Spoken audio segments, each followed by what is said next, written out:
can't turn these off. I tried. All right. No, it doesn't. Welcome, everybody. I'm going to go ahead and call the Wednesday, September 1st, 2021 Roanoke County School Board work session to order. Madam Clerk, you call the roll, please. Here. Yes, ma'am. Yes, ma'am. Here? Yes, ma'am. Thank you. So I had a request to adjust the agenda just slightly, so I'm going to go ahead and make a motion. If we can just go ahead and move up item 2.07 to replace item 2.01. Do I have a second? Yeah, Mr. Chairman, I think Dr. Nicely would like to let Mr. Gall go first. So if we can make it like 2.01A or 2. All right, so let's so I'll make a motion to move 2.07 to follow up item 2.01. Second. All right, Madam Clerk? Yes. Yes, ma'am. Yes, ma'am. Ma'am. Yes, ma'am. All right, with that being said, we'll jump right into item 2.01, discussion of athletic allotments. Dr. Stegall. Yes, good evening. We were not ready to present any numbers yet, so I met with Finance Department, so we sat down and they tried to pull numbers, and it's far more complicated than we originally assumed because every school does it differently. So in order to take a really deep dive into the numbers, we're going to have to ask our bookkeepers to fill in the information on a template that they have gathered together. So we didn't want to rush our bookkeepers because it's going to take several hours of work. So we want to give them at least a 2-week period in order to do that, so we're not putting pressure on them. So we do have the template. We're going to get that out to our bookkeepers and ask them to fill in the information. We're asking for information in 2018-19 because that was our last full year without COVID impact. Mm-hmm. So that will give us as true of a number of athletic revenue and expenses that we have the most recent. Right. So we will bring a report back, and I think we have a board meeting in 3 weeks, so we can share information then. Okay. Mr. Chairman. Any questions? Yes. May I ask the question, and this might go to Ms. Peterson too. Mm-hmm. So why are they different, and should that be something that we should streamline as a school division?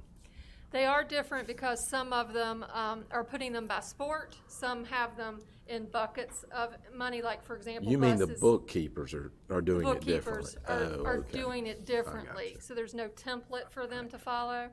So they're having to pull, like when we ask for all the money connected to wrestling, for example, they're having to pull buses out of here, officials over here. Gotcha. Because they have it in a different spreadsheet. So we're having to ask them to pull that information together for us. So they have the information, it's just taking it and putting it on the spreadsheet that we're needing.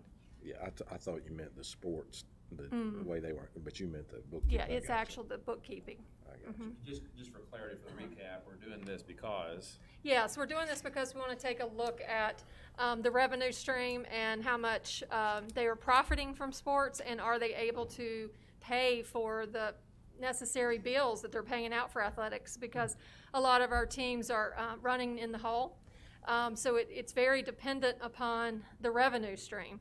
So if you have a successful football season, that's where the majority of the revenue comes in at. You can pay, and typically you're profitable for your athletic season. If you are not pulling in good gates for your football games, you're usually not able to pay all the bills. So that's why we're typically in schools, they're leaning on fundraisers to help support some of the expenses. So we want to take a real look at that and see, what kind of support they need across the board in order to help pay the necessary bills to support the athletics.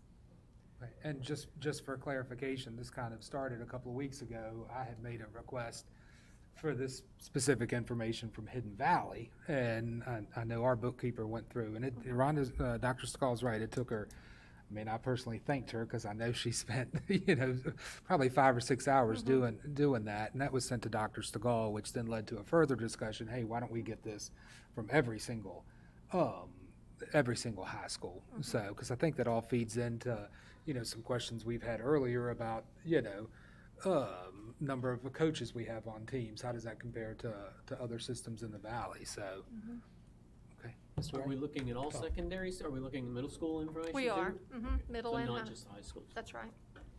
And my understanding is it would be for spring sports when we were doing it? We're or looking at all of them. You're gonna do all, okay? I know we, The spring sports is about the coaches. yes. Yeah. And this is their allotment they get just to fund the program, that'd be for all sports. Yeah. That'd be all sports, okay, good. Yeah, because we do provide them allotment, 7,900, but when you look at that allotment, and their revenue, when you add those two streams together, some schools are able to pay all the expenses and some are not. And we also have to be very careful, because it's the reason it's taking a little bit longer. They have to pull out, fundraising monies, right? Because that shouldn't be called up in there, because if the kids are out fundraising, we would not use that money as revenue, because that's not revenue, that's fundraising money that should be set aside for the team to spend on the kids, not to pay the bills. So we want to make sure we're separating those funds to make sure we have a true picture of revenue versus expenses. By the way, I didn't know if anybody knew, but Friday night, we had a game with Hidden Valley, and it was a draw. I thought I saw one team had a couple more points than the other. It wasn't on the school board. School board did not work the whole game. Oh, great. Well, the news was keeping up with it. So, Well, and I do believe you've got, I know, you've got some numbers that are hot off the press for that as well. So, is that something you need to review before we can have a meaningful conversation about it, Mr.? When, I can give it to you when we go over the field stuff. Okay. I have all the information ready to give you some numbers. Okay, all right, perfect. All right. Okay. Any other questions for Dr. Stigall? So, well, no, I She actually has appreciate. the next item, if it's To okay. do if she- the COVID. So, well, let's follow the, Would you like an amendment for the? yes, would you like to make an amendment Yes, to so our I'll make a first motion that change? we take 2.015 and move it to 2.025. Okay, Second. all right, Madam Clerk? Yes. Yes, ma'am. Yes, ma'am. yes. Yes, ma'am. All right. Thank you. 2.02 COVID update. Sorry for the conflict. No, that's I appreciate okay. it. All right. So just a quick update on where we are with our numbers. So here's I started showing you this last meeting. This is the most accurate information we can get on Roanoke County. And you can see, which I was excited to see this, so let's keep our fingers crossed. You can see August 25th, we were really high, and now we're starting to trend downward a little bit. So let's just hope that pattern continues. And we're actually starting to experience a little bit of a trickle down in what we see. It's amazing because our school cases mimic that Roanoke County chart almost identically. If you look at the transmission level, we're still in the same spot there. And then let's take a look at our dashboard.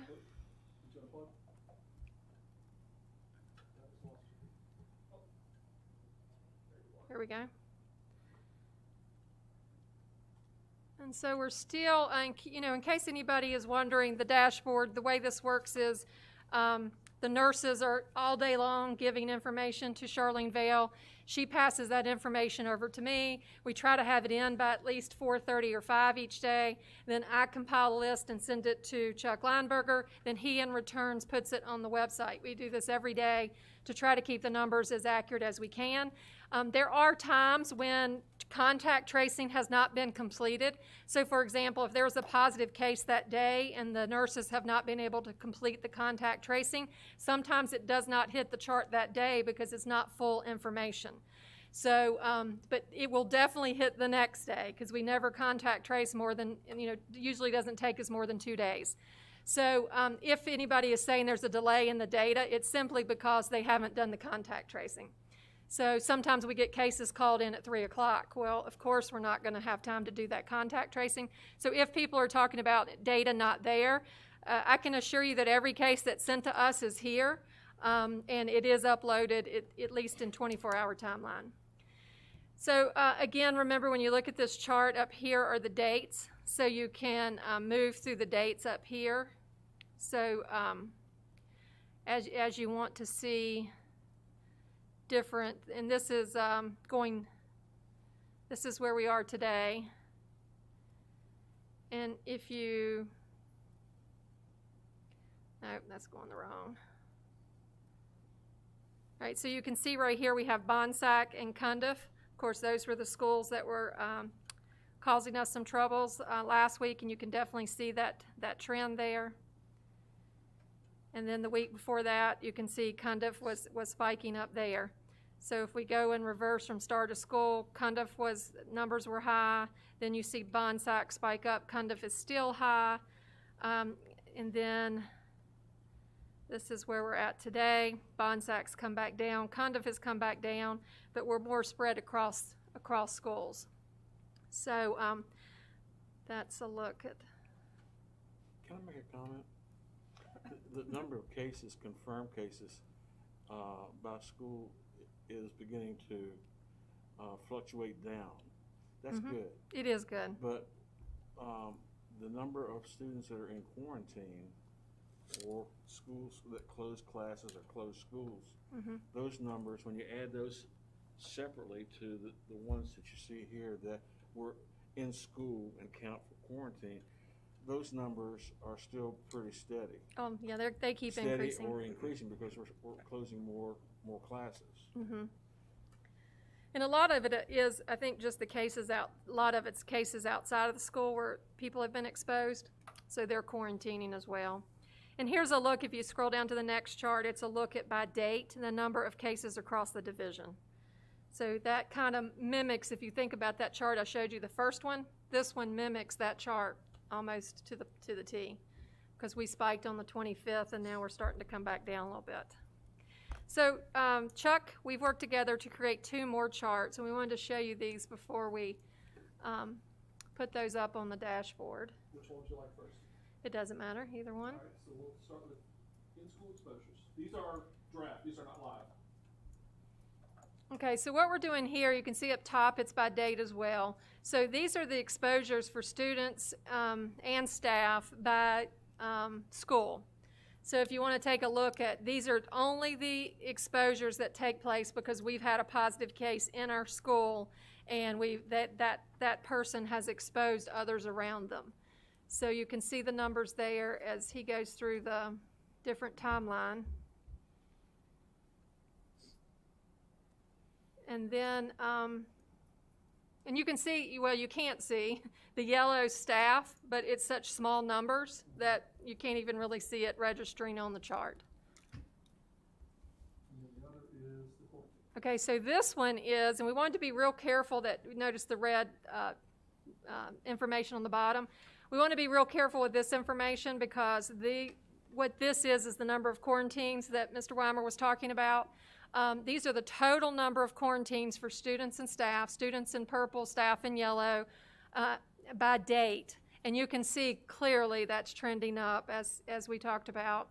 And that's just basically inside and outside of school. So this is no designation between what's in school and what's out of school. They're all combined in one big number. So if you go back to the exposures in school, you notice those numbers were much lower. So these are people who have been exposed by cases in and outside of the school. Just shows you really what this shows us is the number of students that the division is supporting at any given time through remote instruction. And it's important to note, this is a running total. So for instance, for August the 30th, we had 398 student quarantines, and then 31st, 407. That 407 is not 407 new ones. Right. That just means as of August 31st, there were 407 At that one day. Yeah. Running total each day. Because some are quarantined for 8 days, some are quarantined for 2 weeks, some are quarantined longer, depending on their individual cases. So as they return to school, they come off that number. So every day we're readjusting that number, taking the ones that return to school off, and of course typically adding new ones. Even though we're doing that, the number keeps going up. So, all right. Appreciate y'all making that chart available for Sure. the public.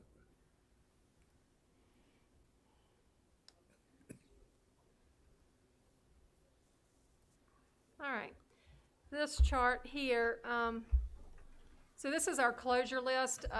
Chuck also put this on our website, so we can be transparent about the classroom closures. Just as you recall, last year, the only classrooms we closed were special needs classrooms or self-contained classrooms. This year, we are closing general ed classrooms, and you can see there, Bonsack, we closed 2 classes, and then Bonsack, we had to close the entire school. Both of those groups have already gone back to school. They started back. So, and then Cundiff, and there's 2 Cundiffs on there. 1 classroom closed, and then a couple days later, we closed 3 more. And we're going to watch those and determine when they can come back. We designated the 2 weeks, but if we're going to talk to the health department and see if we can watch for 5 days, as long as we don't have any additional cases or anybody symptomatic in testing, we're going to ask permission to bring them back after 5 days. So we're hopeful that will happen for those 2 classrooms. And then Oak Grove is going back tomorrow. So we don't have currently anybody that we're concerned about that is nearing class closure right now. So things are looking up in that arena. This chart is one that I just wanted to show you by school because I know you've had some questions about what does that look like, and it was important to share this with instruction this week. It shows the total number of student quarantines and staff quarantines by school. So if you were curious to know how many students is any one school supporting through remote instruction, that is what this chart shows. So clearly, when you look at Bonsack and Cundiff, they have had classroom closures, and that's indicated there. But you can see like Weinberg Middle had 35, that's a higher number. So what that means is there's 35 kids quarantined out of Weinberg Middle, therefore the teachers are having to provide remote instruction for those students while they're on quarantine. So that just gives you a quick picture. And of course this changes every day as well, right? Because when kids come back, the numbers fluctuate. All right. Would it be possible on that chart to see percentage-wise? I mean, I know like it just showed William Byrd had 25, I think, Northside 24, but percentage-wise. Percentage of the population? Percentage of the student body. Oh, yeah. Yeah. Because that would be lower at Byrd than it is at Northside. Oh, yeah, you're right. Because it's a larger student body. You're right. I don't know what's going on here, Chuck. Oh, you got power? Uh-huh. Why don't you plug up to, because it's pushing a long line. So maybe plug up real quick, power.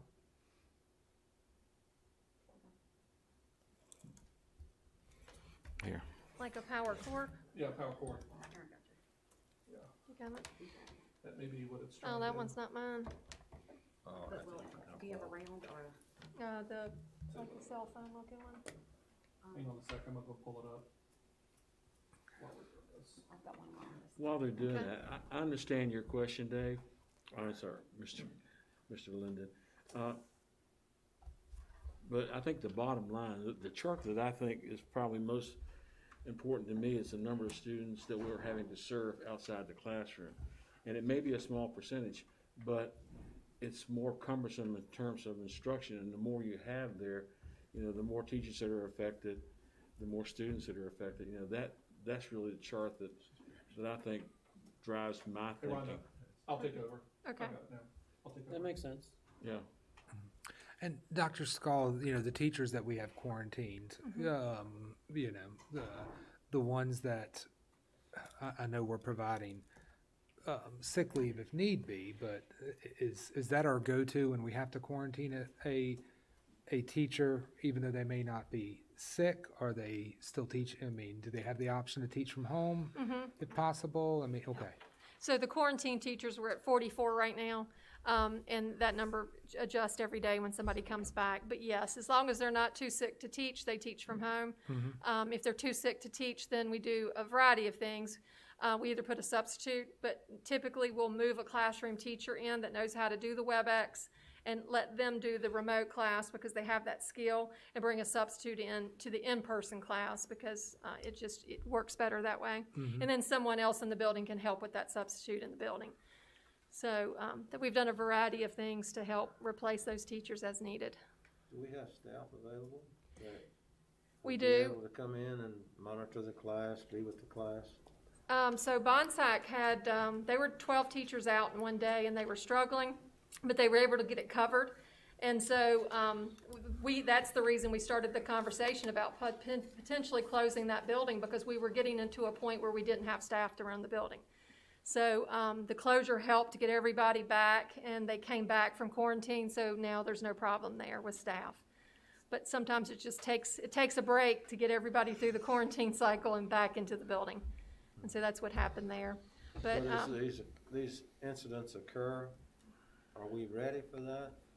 we are. So we've spent after the first closure, I thought it went very smoothly, but we've learned from that one and added some more tools to our belt. But technology's worked hard they've worked all week getting laptops to buildings, getting bags and chargers ready to go. And we've got, in case we have school closures, they already have a plan in place where we're pulling all ITRTs. They're going straight to the school. We had to close a classroom the other day. We sent 8 staff from here over to help assist. Now we have templates to give principals. Instead of them having to do all the heavy lifting, we're giving them templates on, here's an email that you could send out to your parents on how to follow the instruction plan. Here is some talking notes when you have to call all the parents of closures. So we're providing them everything they need when that happens, so that way they're not having to recreate it every time. So we are getting a lot better at it, and I think we're in a good place right now. We're just hopeful that we don't have to continue that pattern. But I can jump in here real quick. So I asked Dr. Stigall to include this information. We had a call today, a conference call with the Virginia Department of Education and also the Health Department, the Virginia Department of Health. I just want to give a shout out to our local health department, because the kind of support that we get from Dr. Morrow and her team here, I think just outshines, from what I'm gathering, anybody else in the state, because it sounds like people in other places are just, kind of all over the place with some of this stuff. And I just, so grateful for the collaboration that we have. So one of the things that came up on the call was, in terms of the number of students quarantining in the different school divisions across the state and so forth, was this option of doing screen testing with students. And I asked her to just bring that to the board as something to give due diligence to say, yeah, that's something that you all are aware is an option.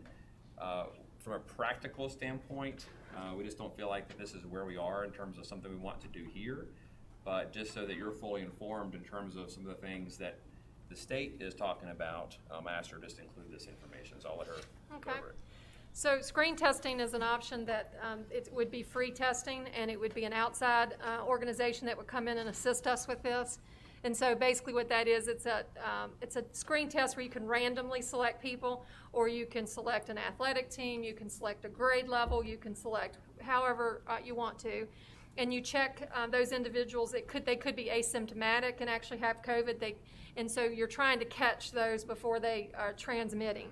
So that's the idea behind it. The idea is also to try to keep kids in school longer if you're catching it before it transmits. I just will tell you from experience by watching Cundiff, watching Bonsack, it grows so fast that I don't even know how the testing's going to keep up with it. I'm just going to be real, because we're watching the cases as they come in, and they're expanding so quickly. I don't even think you could get a test in place and get the results back in time to do anything proactively. I don't see it happening. But the problem with this is it's designed for those who are not fully vaccinated, and the recommendation is you do not test those who are vaccinated.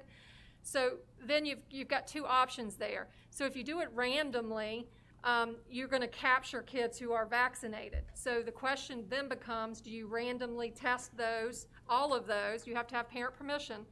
So I think we run into that conversation of, well, my kid's vaccinated, why do they need to test? So I think that's a conversation we're going to have with parents. And then on the other side, you have the conversation of, why are you only targeting the unvaccinated students? They're the only ones that are subjected to this testing. So there's 2 sides to that conversation. But they do only recommend that you test unvaccinated. So then what that looks like on the school end, if you randomly select kids, they're gonna have to go through and figure out which ones are vaccinated, which ones are not vaccinated.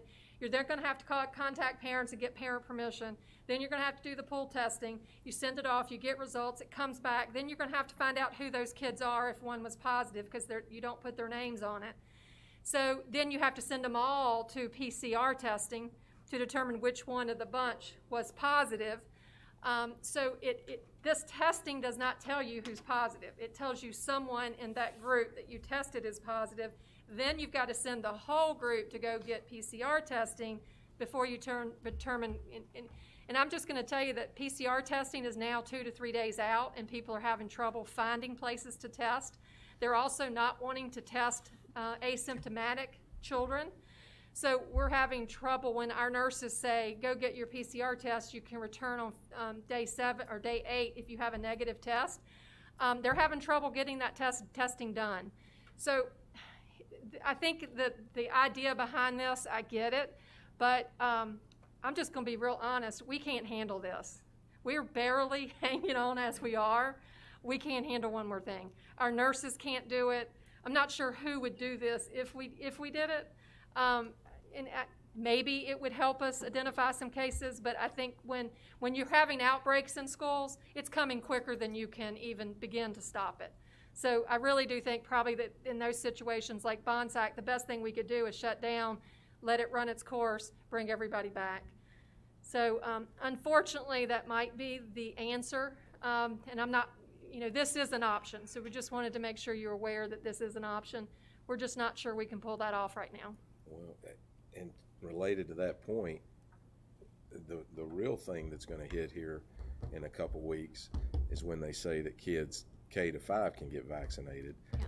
And the parent, you're going to have we really need to start addressing that, because I think that's going to be a nightmare scenario as well. Yeah, that'll be another conversation we'll need to have about, are we going to assist in that in any way, like we did with the others? And that will be another big question, because the would parents ought to be fully in. Obviously. Yeah. I'd hate for somebody to get through on that without authorization. Yeah. So they may want to host some vaccination clinics in our school sites, but of course parents bring them. I think at the elementary level would be the suggestion, but bring them into the community so they don't have to travel so far. And I think the health department's willing to help us with that. At the same time, we could open up for secondary kids who are not vaccinated to get vaccinated as well. So I think that's something we're kind of planning in the back of our mind when it gets here as an option. Once again, like we did before, we're just allowing the health department to use our premises. That's right. It's still 100% up to a parent's. That's right. And they still need parental consent. Yes. So okay, good. Yes, and probably on this one, parents would have to bring them. It would be on a weekend where we would not provide school transportation. What is I thought they had the rapid test that was, you said 2 or 3 days. Is the rapid test not a viable test? No, it's not one that we accept because it's not reliable. It's about 50%. So there's a lot of false negatives on that one. So we don't accept that one as a return. We accept the antigen test, and we accept the PCR. So those are the only two. So parents shouldn't spend their money on the test you can buy at CVS and Walgreens and do by yourself. All right. No, and we're hearing from some of the pediatricians and some of the organizations that they can't keep up with the testing, that it's getting to a point where it's interfering with their ability to take care of sick children. So they're pushing people away, and they're calling us back, where can we get tested? So just know that that's a concern. We're redirecting them to places that we're aware of, but it's 2 to 3 day wait right now for testing. And would you, Dr. Stegall, for folks that maybe didn't see our last board meeting and are tuned in now, that what are the criteria for us closing a classroom and closing a school? So what that looks like is you have a positive case in a classroom, and then some kids have been exposed and have been removed on quarantine, and then they start getting symptomatic, and then they test positive. So what that means is that positive case has transmitted to kids in the classroom. Whenever there's transmission of more than 1 or 2 people, that's when we close the classroom. So that's showing that that the COVID is transmitting in the classroom among students. And it can be teachers to student, student to teacher, vice versa. What happens when you close a school is you see that, for example, in one school the school that we closed, Bonsack, it happened across a grade level. So you had one grade level who had positive cases, and we had to close that classroom. The grade level associated with that, the sister classroom, then had a positive case, and then we had more kids who tested positive from that sister classroom. Then it jumped over to another grade level. Because of siblings and people ride the same bus and a lot of different reasons. Once you see it start to jump across classrooms, and it's transmitting across classrooms, that's when we close the school. Thank you. All right, that's all for me. All right. Any questions? Everybody good? Yeah, Mr. Linden. I had heard that VHSL may mandate vaccines for athletes starting with spring sports. Have you heard anything along those lines? I haven't. There was a webinar that came out yesterday, and I haven't watched it yet, but I didn't see any indication of that, and nobody called today to tell me, any of the athletic directors. It wasn't mentioned on the BDOE call today either, so. I'd highly doubt it. That's just my personal opinion. I mean, so. I did hear that there were some Northern Virginia school divisions that implemented that. I did hear that. That Loudon, I think, and Fairfax. Mhm, And Fairfax. they did what? They implemented that all athletes must be vaccinated to play. So, But that's not from no, VHSL. no, no. No. Thank you. All right, thanks. VHSL usually doesn't make bold steps like that, do they? I mean, they don't have a history of it, so. All right, so now we will get to our amended agenda item 2.07, follow-up discussion on program needs identified for COVID-19 grants in the total of the almost 11.5 million. This is a follow-up discussion as promised from our board meeting last Thursday, given the time constraints of approving this and then sending it on to the Board of Supervisors. So as a reminder, this was a 3-year plan with recommendations spent over a 3-year period. I believe first year was around $5.5 million, and then the remainder spent over years 2 and 3. With as required by law, we were to have a public hearing at the previous board meeting, which we had no public come to speak to that. We got feedback from the Parent Advisory Committee, principals, the SEAC Special Education Committee, Student Advisory Committee, and our Employee Advisory Committee, correct? Those are the 5 stakeholders that were involved in the decision recommendations, correct? And principals, did you mention them? And Principals.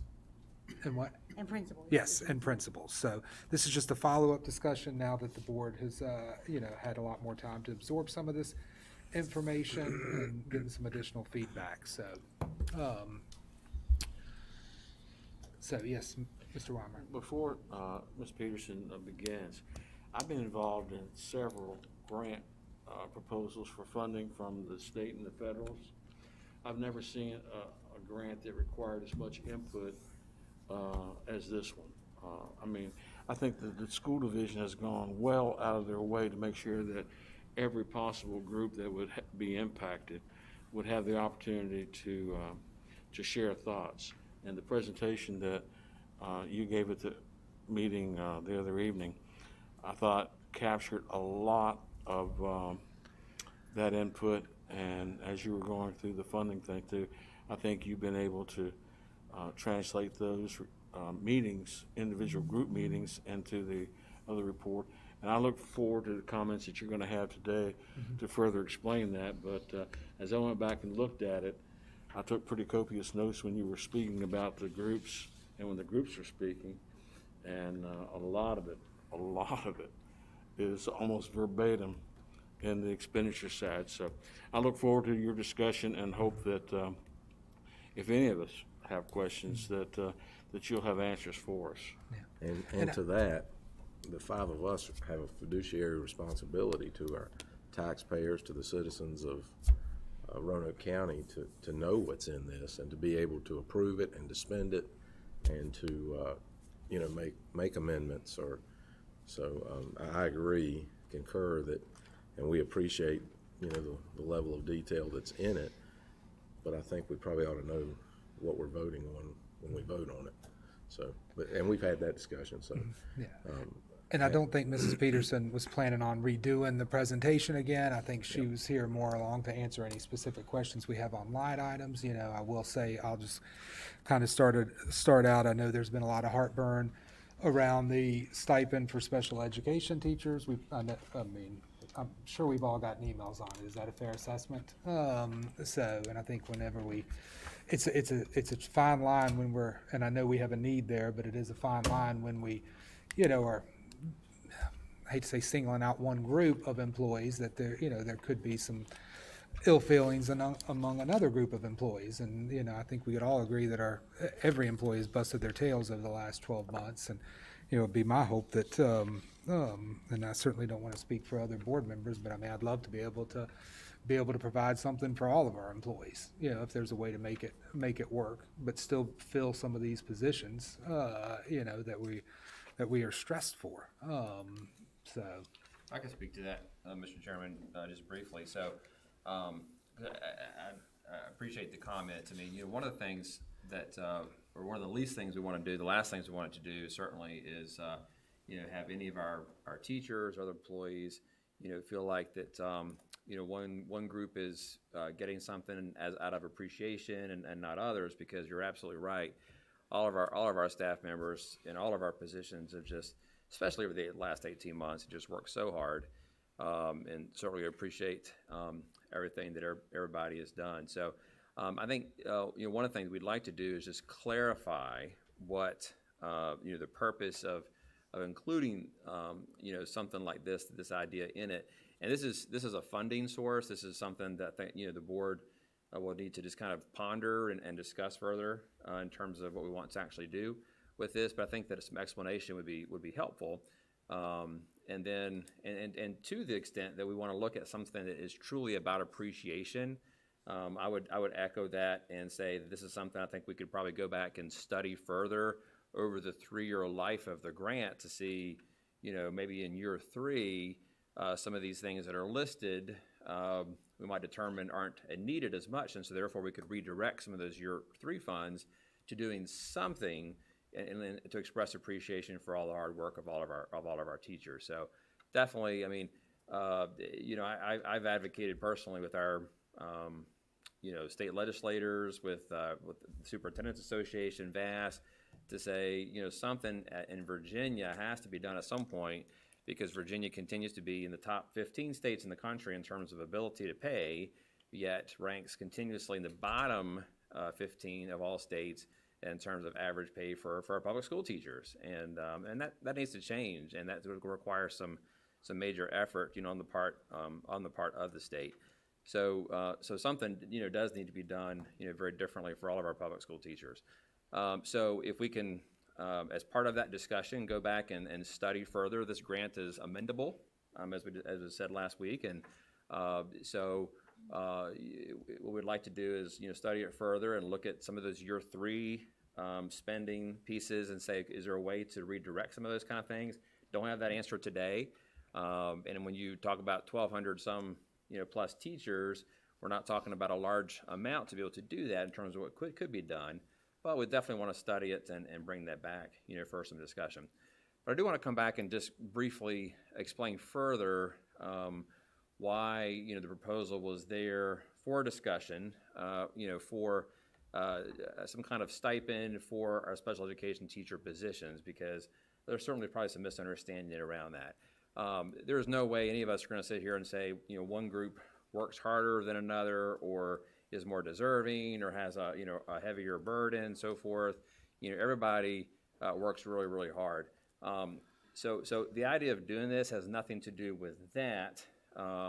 It's really just the reality that out of all of our teaching positions, and this is not a Roanoke County issue, this is a statewide issue and probably across the country, but special education teacher positions are the most difficult teachers positions to fill out of everything that we have.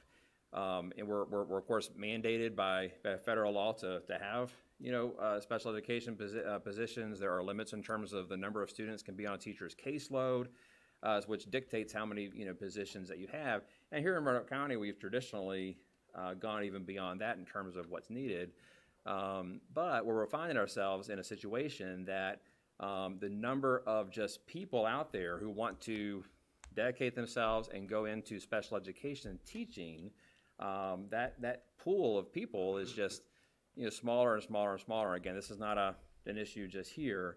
So what we're learning is not only are we having a hard time filling our positions with fully licensed special education teachers, we're also competing against neighboring localities that are aggressively going after the people who are in that candidate pool. So at some point, we do need to just recognize that that's the reality and say we've got to do something, very much like we've done for other hard-to-fill positions. And so that's sort of the spirit of saying, not that one group is more deserving or works harder than another group, but rather we just are having a hard time, filling those positions. Out of the positions that we currently have, fully 25% of our special education teacher positions are filled by people on a provisional license. And thank goodness, 25%. And thank goodness for them, right? These are dedicated, hardworking folks. But our preference certainly is to have fully licensed teachers in those positions. And we know we're competing against our neighbors that are already offering, in one locality, a $2,500 bonus each year for fully licensed special education teachers. We're competing against that, on top of the fact that their salary scales are also, higher than ours. And then another neighbor, a large neighbor, that is literally offering anywhere from $2,000 to $10,000 hiring bonuses for fully licensed special education teachers.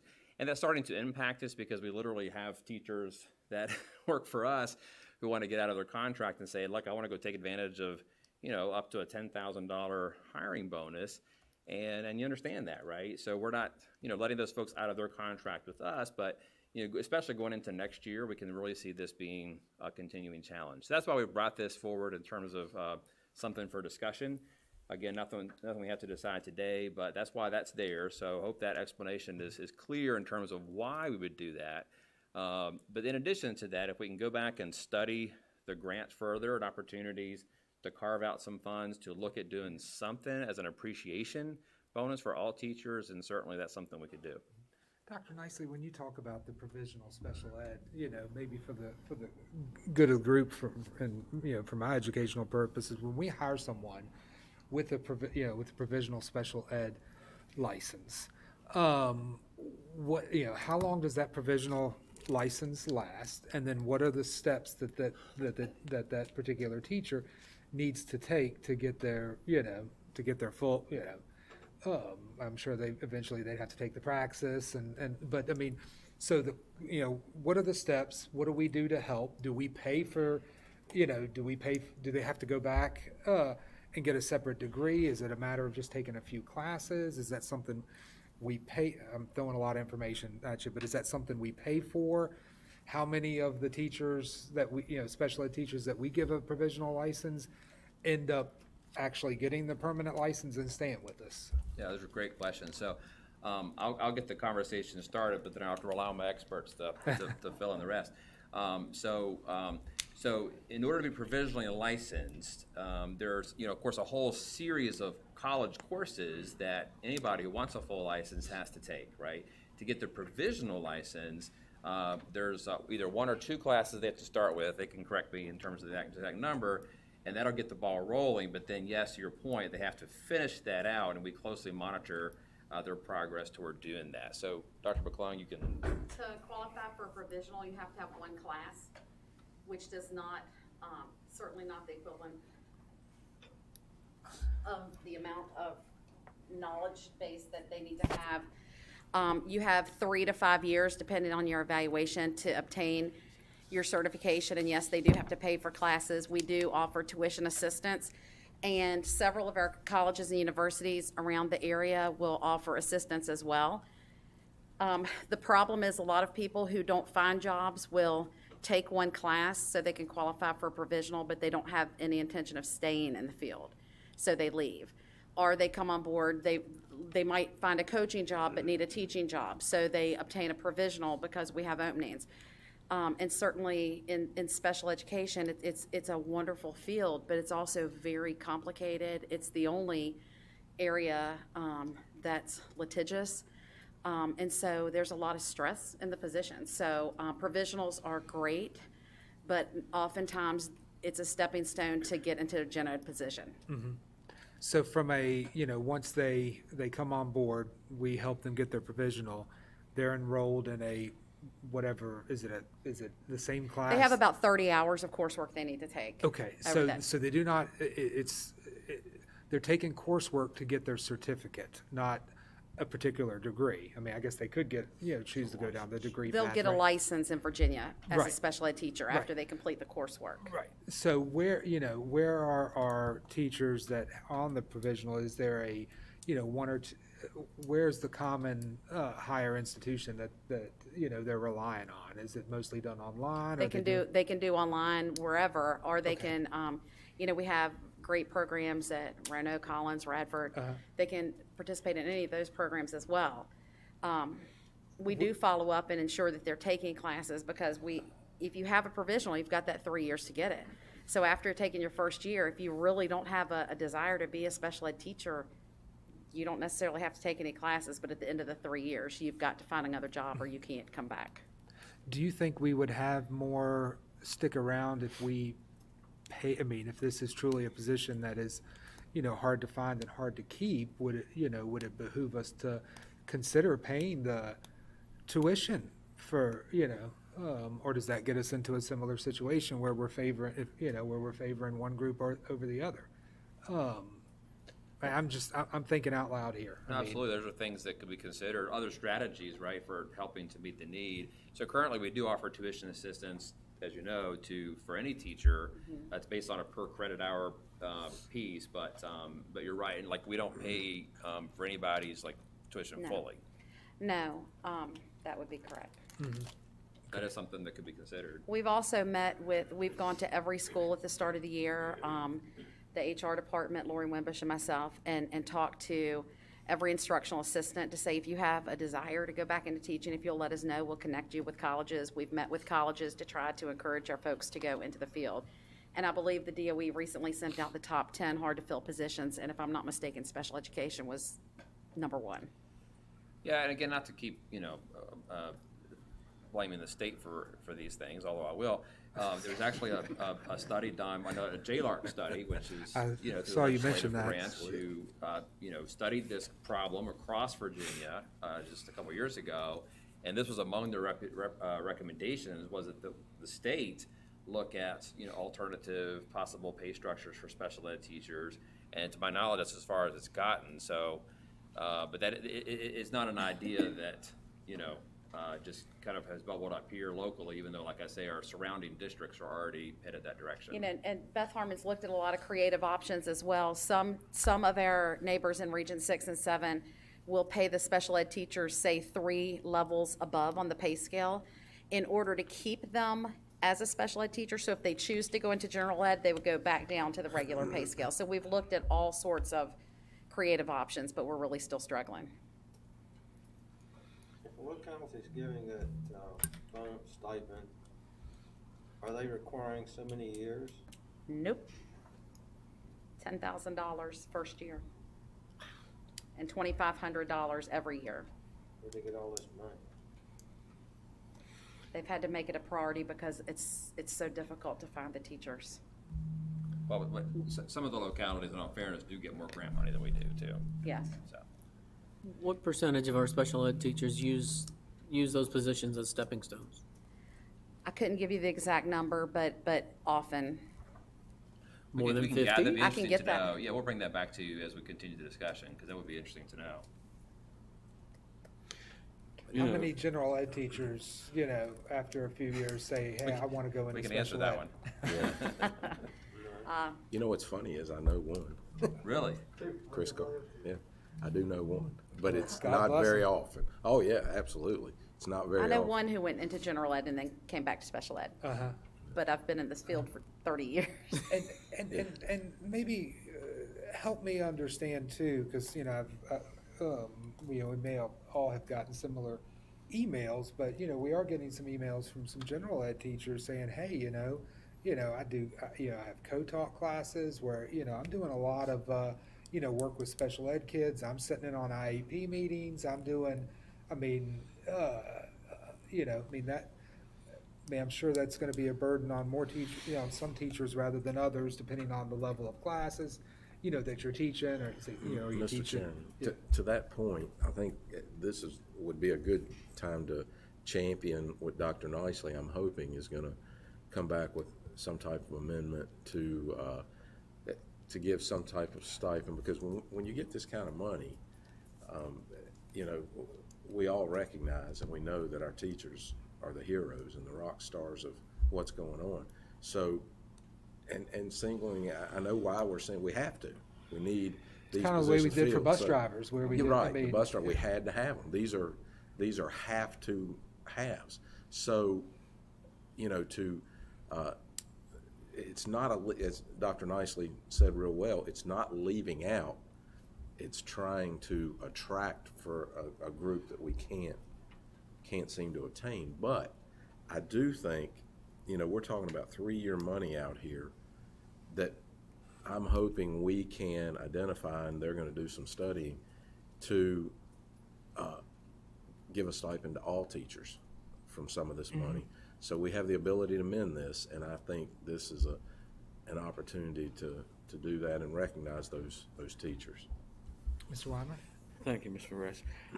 I too have received several people who sent me, it seems like a similar letter that's going around, but I can tell you, if you'll remember back to our last meeting when the Special Ed Advisory Committee was making their presentation and talking about the level of service that their students are receiving in Roanoke County. I can tell you that presentation would not be made universally throughout Virginia. The fact that we offer co-taught classes helps the regular ed teacher because it gives you a specialist to work with those individuals who specifically need assistance in processing and learning. In the classroom, where the instruction is live, they can intervene immediately. They can help with the teacher in terms of developing strategies for teaching the class that are going to be more receptive to the students that are there. And IEP meetings, it's a federal requirement. If you have a special ed student that requires your services, you have to participate in the IEP meeting. That's not optional. And not only that, but what you decide in that IEP meeting is legally binding as well. So if you are going to require, assistance for students in their learning environment, then it takes a special ed teacher working with a regular classroom teacher to meet the requirement, for, the IEP statement. So they're all connected. We have wonderful teachers. We have wonderful special ed students. We have had a lack of special ed teachers for years. And when I came on and the staff did the orientation for me back in July, 16% of our students in Roanoke County benefit from those services. So it's not like we don't have a number of students that need the services, and it's not like we have an abundance of teachers that are just jumping, to get into it. You're right. In this past year and years past, there have been times when we needed bus drivers, when we needed custodians, when we needed, a whole lot of specialized people in the division. We did come up with some funding source and some funding scheme to help us through those tough times. I don't think we're going to see an abundance of special ed teachers, coming into our human resources office anytime soon. And we're going to have to go out and find them. We're going to have to make it such that, it's worth coming to Roanoke County to work. So I absolutely agree with the letters that I've been receiving. I wish we had unlimited funds that could give teachers a raise or a salary increase or whatever every year. I don't know when the last one was. I'm sorry to say I don't know that. We've given them a raise every year, so I'm happy to say that. Yeah. So I think the board has tried to do that. They've tried to use the resources they've had, in a way to meet teachers' needs in that regard. This grant may give you the opportunity, maybe give us the opportunity, to enhance that. But I think we've got to take care of absolute needs before we look at the needs of everyone. Because I think everyone would benefit from a salary or stipend or, bonus or whatever you want to call it. But right now, we've got students that need, qualified teachers in the classroom every day. And we've got to find a way to solve that. And we have unfilled positions right now in special ed in our schools. It's only 3, so we're doing pretty well with that, and 2 of those just came up this past week. Yeah. Gotcha. You got 3, who fills in for these kids? The How other do you- special ed teachers in how the do you building take have to care of fill in, people? because you can't have, a sub can cover students, but a sub can't write an IEP, a sub can't test for eligibility. There's no way, so it puts an added burden on the other staff members in the school. So would you say, I know that, we have legal requirements, how, a sped teacher can service X number of students, right? I mean, you had Yes, mentioned that. And you said we had some, have more than what's required. I mean, so legally, even with being down by 3 students, we're still well within that ratio of sped teacher to student? I would have to look at the individual schools, not necessarily. We've been, it's gonna go with each school. Gotcha. We have to look at the caseload with each school, so I'm not sure at this point. Okay. So if I understood, just for the good of the group, you will, y'all will, Mrs. Peterson, Dr. Nicely, y'all will kind of go back and look at some of the future year numbers, see what we can move up to, to look at how we can, do an we'll call it an appreciation award or whatever for, for our staff. When I want to give you all time to put those numbers together and also give the board enough time to digest those numbers before we talk about that at a future meeting. Realistically, how much time do you need? Well, so another piece of that would be probably wanting to get our approval back on our grants. I'm looking at them just to shake your head and nod your head. But I'm thinking it'd be helpful to make sure that everything that we've included would be subject to approval and get that okay. The other thing would be if we had to look at, and I'm not at all suggesting that we have this ability, in fact, Mr. Bradshaw will speak to this a bit, but if we wanted to look at current funding to see if we had any options there, again, not promising anything. I know we need to get some more payrolls under our belt to kind of see, where our personnel budget's looking at. I'm thinking, there's probably going to be maybe 2 work sessions out before we could bring something back. Okay. Realistically, and then make sure that it's solid. I mean, because it's not as if any of this stuff was going to be implemented in the next couple of weeks anyway. Right. I mean, so- the special ed teacher need, as far as retaining and so forth. I mean, I think this is definitely going to need to be continuously cycled back around for discussion ahead of next year's hiring cycle, season. Because currently we're doing okay with having our positions filled, but this is going to be an ongoing issue, is what I think. And so, just proactively, I think that's why the discussion is so important. Well, I just want to make sure you have the time, staff has the time to put it together, and also has enough time to get it to the board so that we have time to review it before we are going to discuss it in an open session. Sure. So November work session. Yeah, I think if we can have it before then, that'd be great, but I wouldn't want to promise it before then. And then thinking on the positive side, could we roll this out by Christmas? Potentially. Again, I don't want to Okay, speak to that okay, today, okay. but No, yeah, I get it. I hear I get it. yeah. Yeah, I'm good. Okay. Thank you. But it sounds like we have a roadmap and a game plan. Yep. So did, now that everyone has had, quite some time to look at these, some other recommendations, were there any specific questions on any of the other recommendations while we've got Mrs. Peterson here that anybody want? Yeah, so Mr. I Grant. did spend some time with Ms. Peterson and Dr. Nicely before the meeting, so they've answered a lot of the questions. I did want to drill down on the one item about the elementary life counselors for the Title I schools. Now we have 6 actually, right? 6 Title Is? Yes, we have 6 titles. 6, right. Yep. So, is there, and I've asked this, but I'm asking it in open just so we can everybody can have the benefit of hearing it. I notice Horn is not on there for a life counselor. Burlington isn't. And I'm assuming Mason Cove maybe is the other one, is that right? They split a life counselor, Mason Cove? all of them. What we did is we hired 3 life counselors just to split between the 6 schools, and we were only able to secure 2 life counselors. And so we're still looking for a 3rd one. So is that the 3 that we're talking about on this form? I don't have that in front of me. I know that we currently have one. Ms. Hogan, so what's listed here is Mount Pleasant, Mountain View, and Cundiff.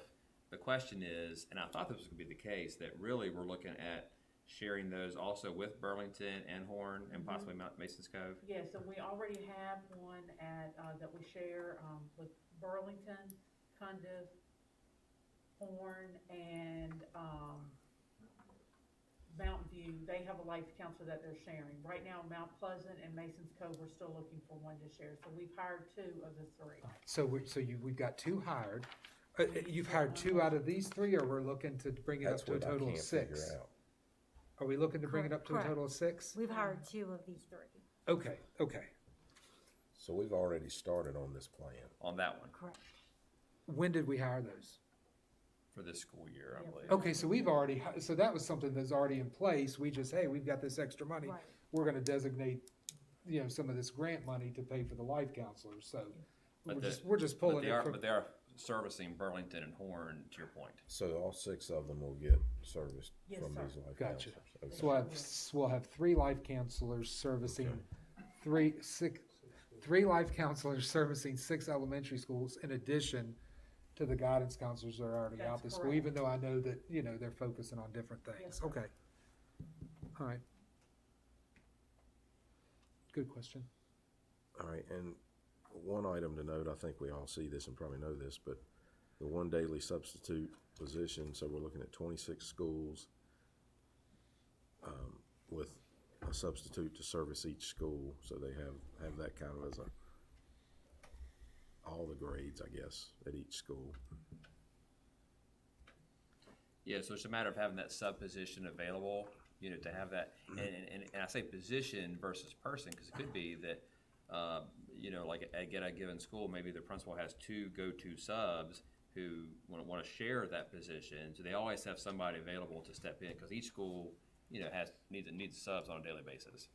And so I asked this question, is that full-time or part-time? And that, I Is there a think is, long-term contract, Mr. Bradshaw?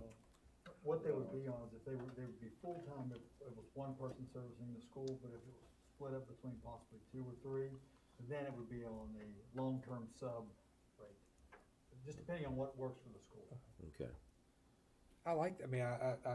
I've talked to a couple of, principals and, and I know that was a recommendation, but, all the principals I've spoken to have been excited by that, if we had perfect attendance from our staff one day, they're like, we can pull them to do for remediation or whatever it may, whatever it might be. And so one last question would be, I can tell part of this would not be, but is there any recurring money that we would be responsible for once that funding goes away? Obviously, that substitute, the stipends wouldn't be 5 full-time nurses, so that's going to be a $345,000 that would be recurring, I would assume. But you said that would drop off at.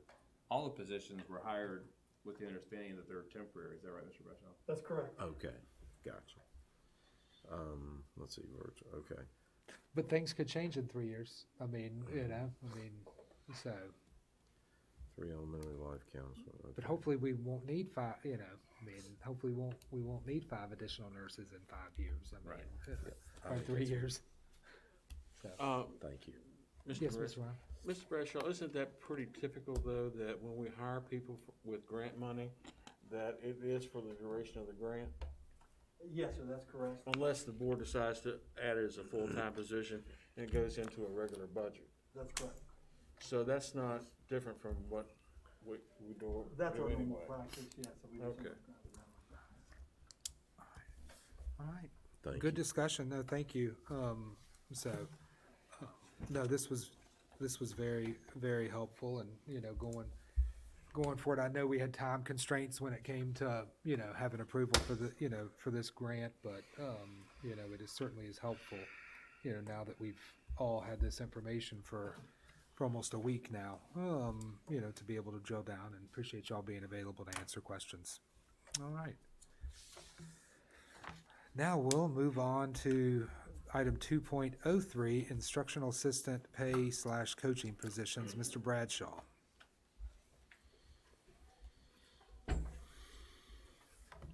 Okay, thank you, Chuck. Let's make sure you had it. Just to kind of piggyback off of what we're already discussing, one of the things we were asked to look at was instructional assistant pay and the possible addition of some coaches in the spring sports. So I put together here some information for you all to look at. Chuck, if you want to go ahead to the next slide, or do I have the clicker? Okay, perfect. Currently, we have 313 instructional assistants, and this gives you a breakdown of what our beginning hourly rate is for each level of when we hire somebody in for an instructional assistant. So right now, we bring them in at $12.46 an hour. And our total budget, thank you, sir, for the instructional assistants is $8,408,000 and some change there. Looking at giving them raises or steps, if you will, this kind of tells you exactly if we were to give them a 3-step raise, what their beginning hourly rate would be, and then the impact on the budget with the difference. And all these are including their benefits or tax changes or things like that. And then if we were to give them a 4-step raise, what impact that would have, you said, be $500,000 plus there. The issue with giving actual raises in the middle of the year is we have a lot of our instructional assistants are tied to grants, as Mr. Wine was talking about a little earlier. When you have instructional assistants tied to grants, it makes it more difficult when you're giving actual raises because it sometimes can put a position where a grant can't afford the number of positions that were allotted. So another option we have would be to do and again, I just put out a figure here so you could see for comparison, a $1,500 bonus for all of our IAs for the 2021 school year, and then we could look at during the budget process incorporating that into an actual steps or those kind of things to change their pay scale, if you will. We would definitely recommend, like I said, the bonus over the actual raise this year just because of the grant situation we're in mid-year like that, trying to make sure that we didn't overspend a lot of our grants, which a lot of our IAs are tied into. Okay. And as you can see, a one-time bonus, again, using this figure of $1,500, which is kind of where it would work out if we gave them a 4-step raise, kind of falls in that middle there, so that's why I came up with that dollar figure, would cost $505,000. Yes, sir. Yeah, so, and this may be a question for Dr. Nicely in this regard. An IA is an assistant. How does the degree, how does that make a difference here? It honestly doesn't, but we try to provide them benefits for going to schooling because if they've gone to school at all or they've received some additional training, because some of them have they actually have training in these areas. Wouldn't the benefit be becoming a teacher though if you have your degree? You could, but they may not be licensed. I'm sorry. That's where we get Dr. McClung to try to talk the ones That's with where the degree exactly into that's what being we're a trying to special do. ed teacher. Right, but the point, I'm not sure I see the distinction, and it's just from a high level. I don't know that I see the distinction of in an IA position having a degree or not having a degree, It's only, I think the best response to that, Mr. Green, that's a great question, is it only makes a difference to the extent that having studied and done that academic work to attain that degree correlates to somebody with, higher level of knowledge and ability to meet, or address the academic needs of students. So to the extent that that's true, then that would be helpful. I'm not saying that that's always going to be the case. That'd be the rationale. But how many IAs do you have that have degrees? I don't know the answer to that. We have quite a few. I'm not exactly sure the number. I There know we we go. had a lot of our special ed teachers this year that we brought over some of the provisionals Dr. Nice were talking about that actually had their 4-year degree that we were was eligible to come into that program to get them a provisional. So And they're making $15 an hour? not when they moved to that range. No, No, and I'm that's talking about as an IA. though. correct. As an You're IA. exactly right. And that's the other reason, Mr. Greenwood, is we try to get competitive with them at least a little bit to try to draw someone that has a 4-year degree. It's really hard to bring them in at $14.88 an hour. That's my point. And I don't know if- $12.46 is almost impossible. So that's why we at least try to do something with them to give them if you will, some sort of a credit for having their 4-year degree. And I Yeah, guess, they can flip hamburgers for that much. well, that's what I'm saying. I mean, And I don't know, what's the I think, incentive for them to come Yeah. to us?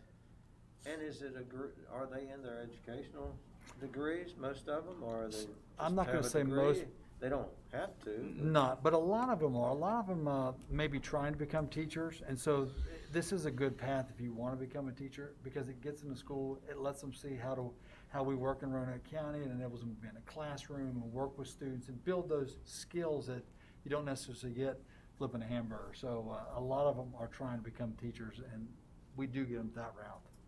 and I'm Mr. glad they Wyman? are. I just don't see the $2 as an hour. A draw, right, sure. Well, some people are still trying to find themselves, especially younger people out of college, and so this is a good way to get their feet wet, see if they're interested in education. I mean, I'm just speaking from just real life experience in terms of what people do at that age. We do, of course, pay benefits, and it is only a 10-month job, versus being committed to 12 months. So some people like the hours, but it's not for everybody, but for some people it is. And we currently have how many openings as of yesterday? 6.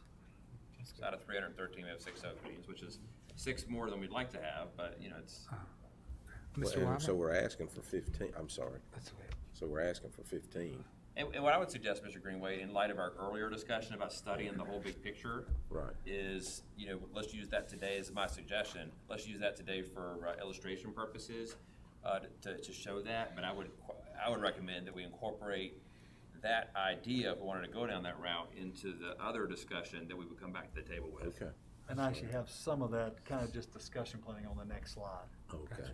Yeah, we Mr. don't- Weimer, let Mr. Weimer, he's been waiting patiently. I can only tell you from experience as an administrator that having a person with a bachelor's degree makes a difference in the classroom as an IA, because they've usually had educational training in pedagogy and how to teach, but they've also done a practicum where they've been in there and they've had the responsibility of the teacher. Being an assistant with a teacher with a bachelor's degree gives the administrator a lot of flexibility as to where to move those people, which classes they would benefit the teacher and the student most from. And the other thing that was mentioned was, a lot of times people who want to do extracurricular activities at your school that have a degree that don't have a job but are willing to coach or do some of those kind of things if they were working at your school probably are going to be more agreeable to a bachelor's rate than just a regular rate. And I think we would all agree that we have a few people who want to be in our coaching ranks. Well, no, absolutely.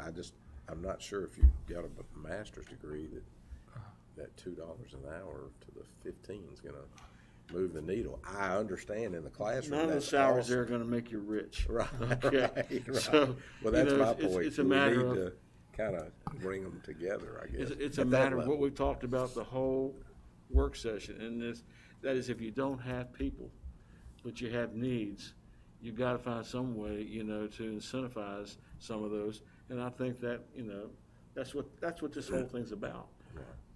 Mr. Ray had a question? Yeah, well, just question, comment, but since I've been on the board, we've always discussed IAs and the importance of having IAs. And then hearing from either parents or the IAs of what we have as a rate, and I'm not saying I don't know it's competitive with other areas, but that is not even a living wage. So you're not getting in it to almost have a life almost. And then 2 months, you're not even gonna be working, right? So, I mean, it's, we just got to do something to make to incentivize this more. We really do. It's just, Well, Yeah, I will- a couple of points there too. I'm sure we all, I know, I have quite a few friends who have, took time off to raise, went to college, took time off to raise kids, and now their kids are at school age, and, they're taking IA positions, a lot of times in the same school that their kids go to, because the schedule works for them, and, A A lot of them do take it for that. They love the schedule, and we have a lot that are doing it because of that. And Right. they want to be off, and some, some guys may pick their kid up after the school day or whatever, so they'll take some of these items. As far as the stipend, or not stipend, the bonus, Yes, sir. would we structure that similar to what we did for bus drivers, and that we did it in two, using the $1,500 as an example? My initial thought, like $750, in December, and $750 at the end of the year. I mean, or Well, what I initially thought is that if we were truly looking, we know this is a priority, I think it's a priority as right now, moving to where we can move their actual scale a little bit, is if we were to actually put that bonus in, but actually go ahead and put it in their monthly pay. So in other words, they would start getting that monthly raise all throughout the year, so Okay. then next year, with the goal of hopefully, as you say, move the needle a little bit, Okay. to give some step raises. no, I And- like that rather than doing it all in lump sum. And That's then, what- and it someone helps with decide to leave taxes 2 as months well. later, and I mean, Yeah, so we can put that in. okay. On the next slide, this is just for conversation purposes. We talked about, here's the additional 15 we talked about, Mr. Greenway. If we did it for 3 years, the total cost to our ESSER fund would be 1.4, almost 1.5 million. If we decide to scale that back or do some different version of it, maybe we only gave 15 for 2 years, or maybe we give 15 extra this year, 10 next year, 5, whatever the case may be. If we cut that back just for sake of discussion to 2 years, basically that cost now puts us under $1 million, which is a savings of almost $500,000. Well, that same $500,000 here would offset that cost of the $505,000 basically for the bonuses for all of our. So again, just giving you an option where we could move some of those ESSER funds around to pay for that one-time bonus for this year. So then we could truly look at during the budget season of moving the needle, if you will, and actually giving step raises to the IAs. What I see from the discussion Dr. Nicely's had in the 6, if we could cut that down to 10 for 2 years, you'd have about $750,000 or $800,000 that, you could put back in.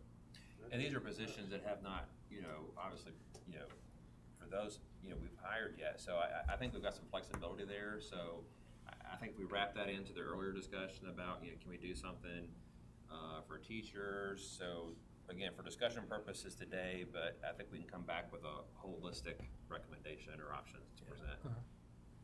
We know we're definitely going to need some for this year just because of the remediation. No, I And got you've probably heard your principals talking too. They definitely need those in there. Absolutely. I don't know if 15 is a number, or maybe if we can get away with 10 this year and those kind of things. But I do feel like this is an area for discussion, which is why we put this slide in here, just to show you the impact of moving that a little bit, what we can do to cover that bonus.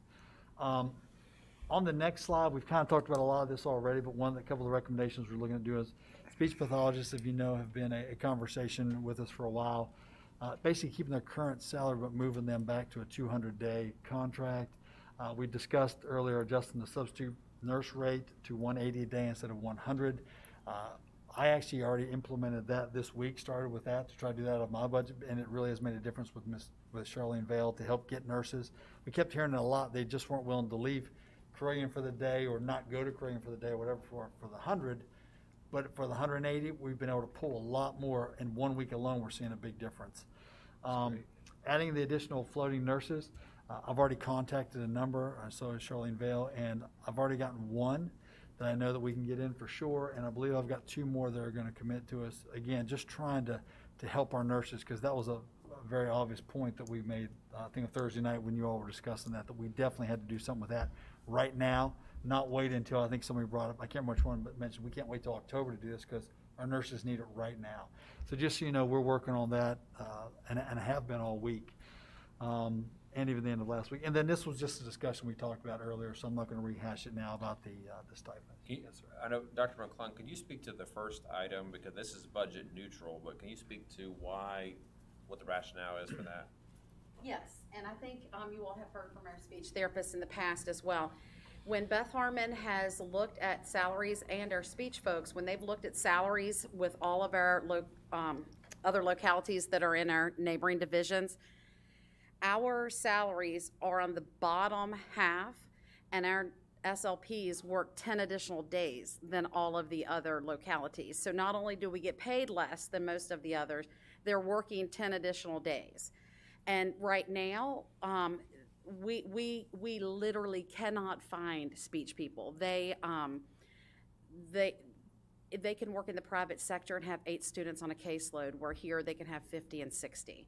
So the people that we have on board are people who love their jobs and working with kids, but the truth of the matter is we cannot find them, and we have to be more competitive with the pay. And I can certainly share with you all, if you want us to add that to that work session, the comparison charts that we have. And when we can't find speech therapists, we are legally obligated, again, to provide that service.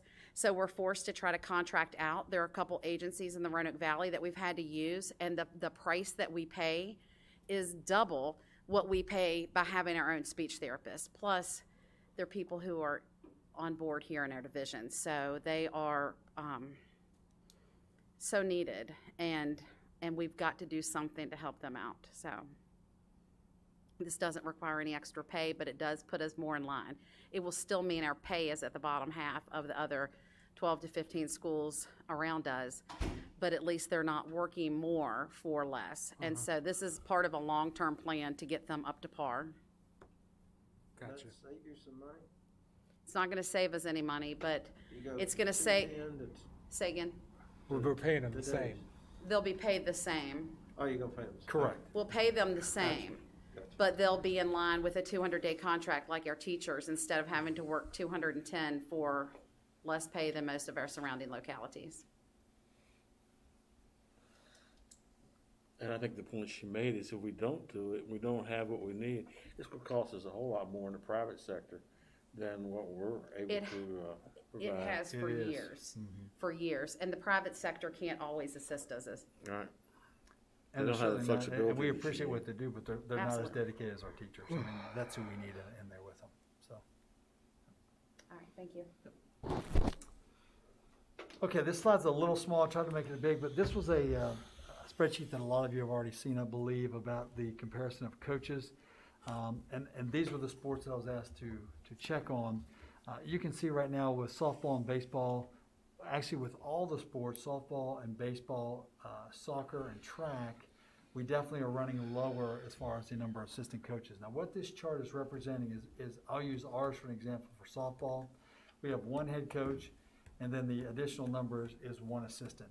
Where in, let's say, Botetourt County, they have 1 head coach and 3 assistants. Okay, so that's what that number is representing up there. What we are recommending are the numbers at the bottom. So for softball, it would be 1 head coach and 2 assistants. Baseball, 1 head coach, 2 assistants. Same with soccer, boys and girls. Track, this is indicating 1 head coach and 1 assistant. We all know track teams, depending on the number, some schools might have track teams of 25 kids. Other schools might have track teams of 125 kids. I mean, you just never know. So we'd like to come up with a number or a threshold, if you will, where we would hire then an additional assistant. So that's what that's representing. And then tennis, I feel like we're in line with everybody else, so we don't need to make any change with that. What that would look like as far as dollars, if we added 1 assistant to softball, you're looking at $2,200. For all 5 schools, I know my math is not that bad.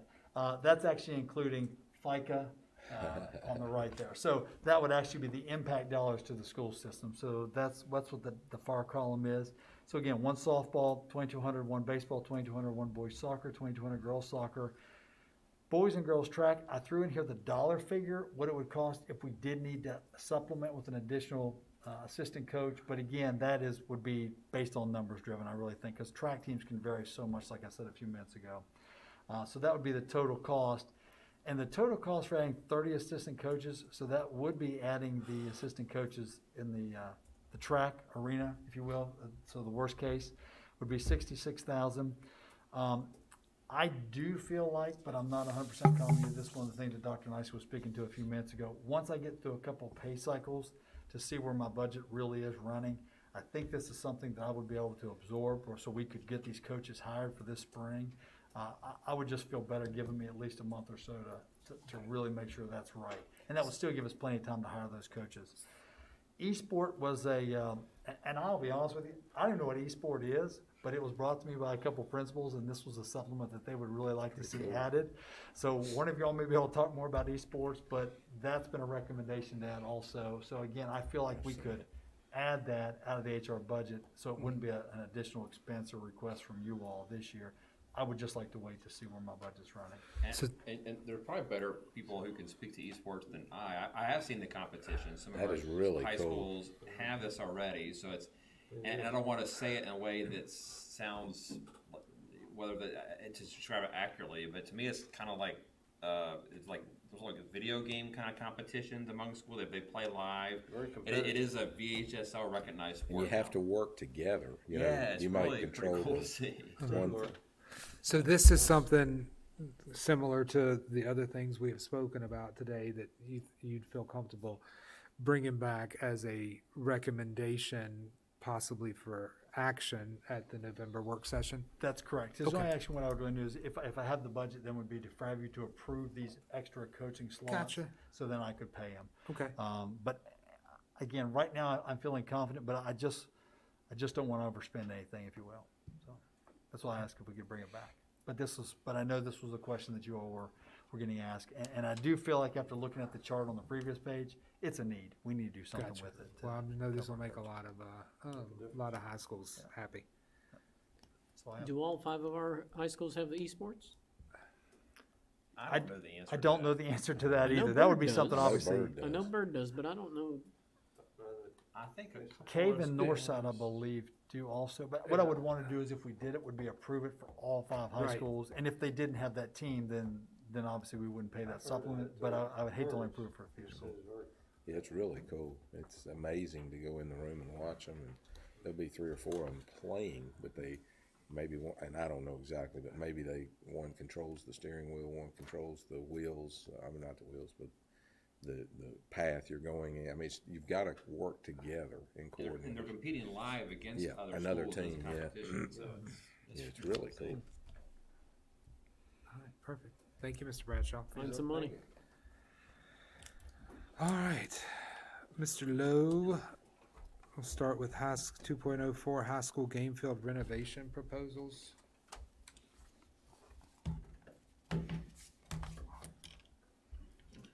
Welcome. Thank you. Good evening. So at the last work session, you requested that I come back with one-time cost, which basically are to get our fields that are considered unsafe to be playable by this spring. So the 3 fields that we determined that were on the verge of being considered unsafe are Hidden Valley High School soccer field, the Northside High School baseball field, and the William Byrd High School baseball field. So we've reached out to a reputable vendor who was able to analyze these fields and give us some cost estimates on what it would take to get those fields playable for next spring. And I'll start off first with just Hidden Valley High School soccer field. So for $15,000, they can apply the herbicide, aeration, fertility, top dressing. They're also going to have to install turf blankets because of the season that we're in right now. And that would be for a cool grass renovation. And that would get the field playable by spring. In order to do Bermuda, they would not be able to do Bermuda until next May. We've already missed that cycle trying to get Bermuda in, say, this fall. Bermuda, if that field was to turn into a Bermuda field, which was something that everyone was considering at one time, that renovation would be another $30,000 in May. But I felt like from the last meeting that we were pretty sure. You want me to plug mine in? If you want to display, then yeah, you would. Let's see here. So we don't have that in front of us, do we? It's on board, it is Well, an I'm attachment on wondering. board docs. Oh, I'm more than that. Oh, gotcha. Yeah, So- it's on board docs. Has there been any further discussion, with John Michael or over there? I mean, I know that they had wanted Bermuda. Yep. Was the request, and Well, I but I think know the time frame of the year, and given the heat that is needed for Bermuda to take hold, a lot of times that's not happening until June, correct? Correct. Which by then, I mean, unless we're, I guess, advancing, we're out of school by the end of May. I mean, how many? That's correct. So I think they would be really satisfied with a cool weather grass as long as they had the ability to maintain it on a yearly basis the correct way.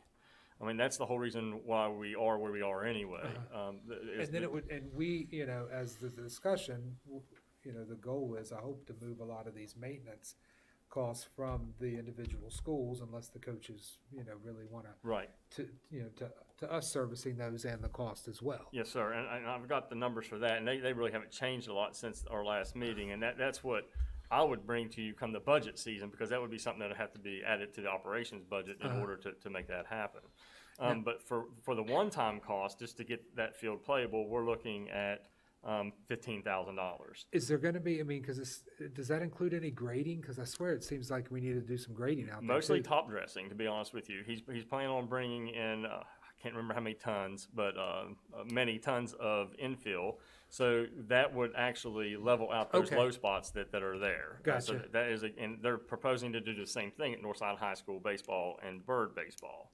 It would be a heavy aeration. It would be, it would also be top dressing, and then obviously all the herbicide and fertilities that would be needed to make those fields. Baseball fields at Bird and Northside, he would actually want to come in and redo the infields completely, meaning strip the grass out, laser grade those infields, and do the work around the edge of the infield to the outfield. So for the baseball field renovations, we were talking $22,000 each for those renovations, and that is to get those fields playable by spring. Do we have at baseball for Bird, baseball for Northside, and the soccer field at Hidden Valley, is the water source adequate to Yes, take sir. care of those fields? Because I know we've had some questions specifically at Hidden Valley about, about that. Everything we see about the well is pumping out plenty of water over at Hidden Valley. If I understand, as long as the well's working, that tank, that's a 10,000 gallon tank up there on the hill, is filled with water, and it operates the irrigation systems. Now there is, there is some protocols, or I should say that you have to use. You're not going to be able to irrigate all three fields at the same time because it's drawing from that one tank. So the soccer field, the baseball field, and they just have to be on separate times to be able to irrigate. But it's constantly replenishing that tank. We even had an issue over the summer where the valve stuck and water was overflowing through the top of the tank at one time. Okay. So water is not an issue at any of these fields. Question. The continual maintenance, and I know I might have some coaches calling me and saying, what are you thinking about? But if we, artificial turf, or, in the long term, are we gonna be better off, or would you be able to even address? Well, I can give you a cost for the artificial turf for just the infield on the baseball fields, and you're looking at about $250,000 per field. So that would be the cost of doing the infields in turf, but we'd still have to renovate the outfields at Northside and Bird because those are in poor condition right now. So That's where you got that 5 foot difference in elevation. yeah, right? yes, sir. There's North side, 8 Yeah. feet. yes, 8. 8. Yeah, it's a 2% grade pretty from center bad. field to home Did you plate. get washed out lately? All right, so we're looking at, for the baseball at Well, I want Northside. to add 2 other things to this, Okay. because some of the other schools, even though their fields are in good playing condition, have requested immediate items that they feel like they need, and one would be a reel mower at Cave Spring High School. They have one Bermuda field right now they're using a rotary mower for. The next field should be grown in by this spring, and it's a Bermuda field. And so they would like a reel mower because that is the proper way to take care of Bermuda fields. So that is a $35,000 request, one-time cost. And the other is I have $7,000 at Glenver High School. We've evaluated that outfield at the baseball field, and there's a drainage issue there, but we feel like we can fix that for about $7,000 with an under drain system that would, basically there's a spring out in right field, And anytime there's any kind of moisture, it bubbles up through the outfield. So we could put a drainage system to handle that, and so that should be a one-time cost as well. And then what we talked about last month, I believe, was the infield groomer, that we're still trying to find one for William Byrd, at about $8,000 for that softball field to have an infield groomer. So we haven't got that yet. Yeah, so the total of all those, the one-time cost is $109,000, and that's for those pieces of equipment and to get those fields in playable condition for the spring. And, okay, what, all right. Are all, I mean, it's, man, as with everything, I wish money was no object. I think it would be really, I mean, I'd love to be able to, you know, I'd love to be able to just go ahead and do artificial turf on, you know, the majority of our playing fields. I know that's going to be tough, but, you know, if we were to, the main thing, I mean, my main concern is making sure the fields are playable and safe, for one. Is there a benefit, you know, if we wanted to get these fields playable for spring, you know, if we look into the fall, you know, next year, is there a significant cost savings? You know, if we decided as a board, hey, we want to do artificial turf on all the infields of the baseball and softball fields, you know, is there a huge savings in, you know, trying to get them all done at once? Yeah, I think when you compare for just the baseball fields, you're looking at $1 million, and then you're looking at 15 years for them to last before you get to replace them. You talk, well, because it's $250 per field, Yes, right? yeah. And that's just the infield. Yes, sir, that's just the So infield. we'd be looking at 1.25 million, right? I mean, 5 high schools. Yes, I'm sorry, my math. Just for baseball, not including softball. That's Right. not including softball, And- that's correct. And again, that's just the infields, you still have the maintenance with the outfields. Right. And things of that nature. And you're gonna have some schools that don't want it, right? Yes, we have received that a little bit, but they would take it if the other schools got it. If that, and then, you know, In baseball and softball? yes, and then you do get with the turnover of administrations, and you get turnover of coaches, and then they may want what someone else has, which the previous administration didn't want. That's kind of the situation at Northside. Did you check with that vendor to see if we did all 5 fields, if there would be a discount? Because I know, I mean, I from did what I not. was You're talking told- about the artificial turf vendor? Yes. I did not. I'm assuming there would. The $250,000 is their number was actually a little bit lower than that, but we try to build a little contingency in on something like this, so I don't have to come back and ask you for more money later. I believe their numbers were around the $235, $240 range, if I remember correctly. Because I know the baseball coach at Northside was told that they could do all 5 fields for $1 million at $200,000 apiece. Yeah, I don't know if that was the case. I have not reached out to that vendor beyond getting the initial pricing. So that's something I can ask, absolutely. That, and also looking at the long-term maintenance costs, back to Mr. Ray's point, and just kind of balancing that out, because that is, those are obviously, to your question earlier about reoccurring costs, this would be recurring costs in terms of us picking up additional maintenance, which we'd have to look at from a budget standpoint. But, I mean, all these things are related, you know, in terms of For just baseball, I'm understanding looking that, and then, you know, balance against, you know, turf, and then looking at, you know, are there long-term savings if we could do it? Because according to the chart you gave, because we're at about, baseball is about 15 grand a year to maintain. Yeah, so about 75 a year for 5 fields of maintenance if we keep them cool grass. So over a period of 10 years, that's 750,000. If you do infields, you still got to maintain the outfields. So unless you're putting turf everywhere, you're gonna be spending about that much for outfield maintenance in both There's still some softball and baseball cost, yes, sir. anyway. There's still some cost. Could absolutely. we figure out, you know, we're talking 15 grand to maintain an entire baseball field. If we have artificial turf On the in the infield, infield, you know, in some of the pictures Mr. Lennon had sent me, it looks like that turf is almost running to the dugouts, right? yes, fence So, to fence. yeah, so what, you know, it would be nice to know what would be the cost to maintain the outfield. Is that 5,000? Is that 6,000? I mean, you know, I'd also think that the infield turf on a baseball field would last longer than, than our football fields. I mean, I would think that they're not gonna get as much use. You're thinking 15 Yeah, years. 15 is what they're saying, whereas the Okay. footballs are supposed to be 10 to 12. We got really lucky with Bogle. All right. Yeah, they certainly wouldn't get as much use because the football fields are getting football, soccer, Soccer, lacrosse, Rec, rec sports. Yes, sir. right? And no Some rec middle team's gonna play on schools- a 300 And foot it is a little baseball bit different field. of a turf where it's not that 2.5 inch that you see on the football field. So it's a little bit thinner of a grass with less rubber and sand in it. So it's not as it's not built for Cushy, like it's not as football. cushy, right? That's right. It's not built for like the rough sport like football. It's more for a ball, a baseball to make good plays, things like that. Uh-huh. Play true. But I can definitely get that cost of what it would cost just to maintain the outfields. I would say it's probably 3/4 of the cost because there's not a whole lot really within the infield.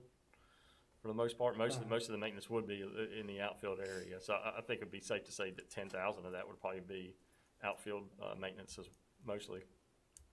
But that's I just think your baseball coaches would disagree with that because it takes them longer. I mean, all they're doing in the outfield is cutting the Mowing. grass. The infield, they're dragging, they're raking, they're. well, But the cost. I the think cost, to we're his talking about point, aeration and those herbicides. coaches are doing and- it, which and is, it should be a top cost, dressing. but Yeah, they're maintaining it. they're doing They it. wanna do it, but Yeah. they doing it. Yeah.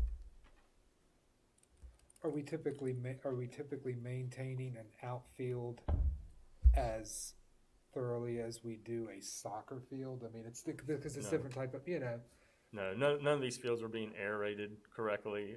None of them are being top dressed but I correctly. mean, going forward, I Oh. mean, I would think that we're putting the playing surface for a soccer field is different than a baseball outfield. I mean, from use and the activity. So is the maintenance involved in maintaining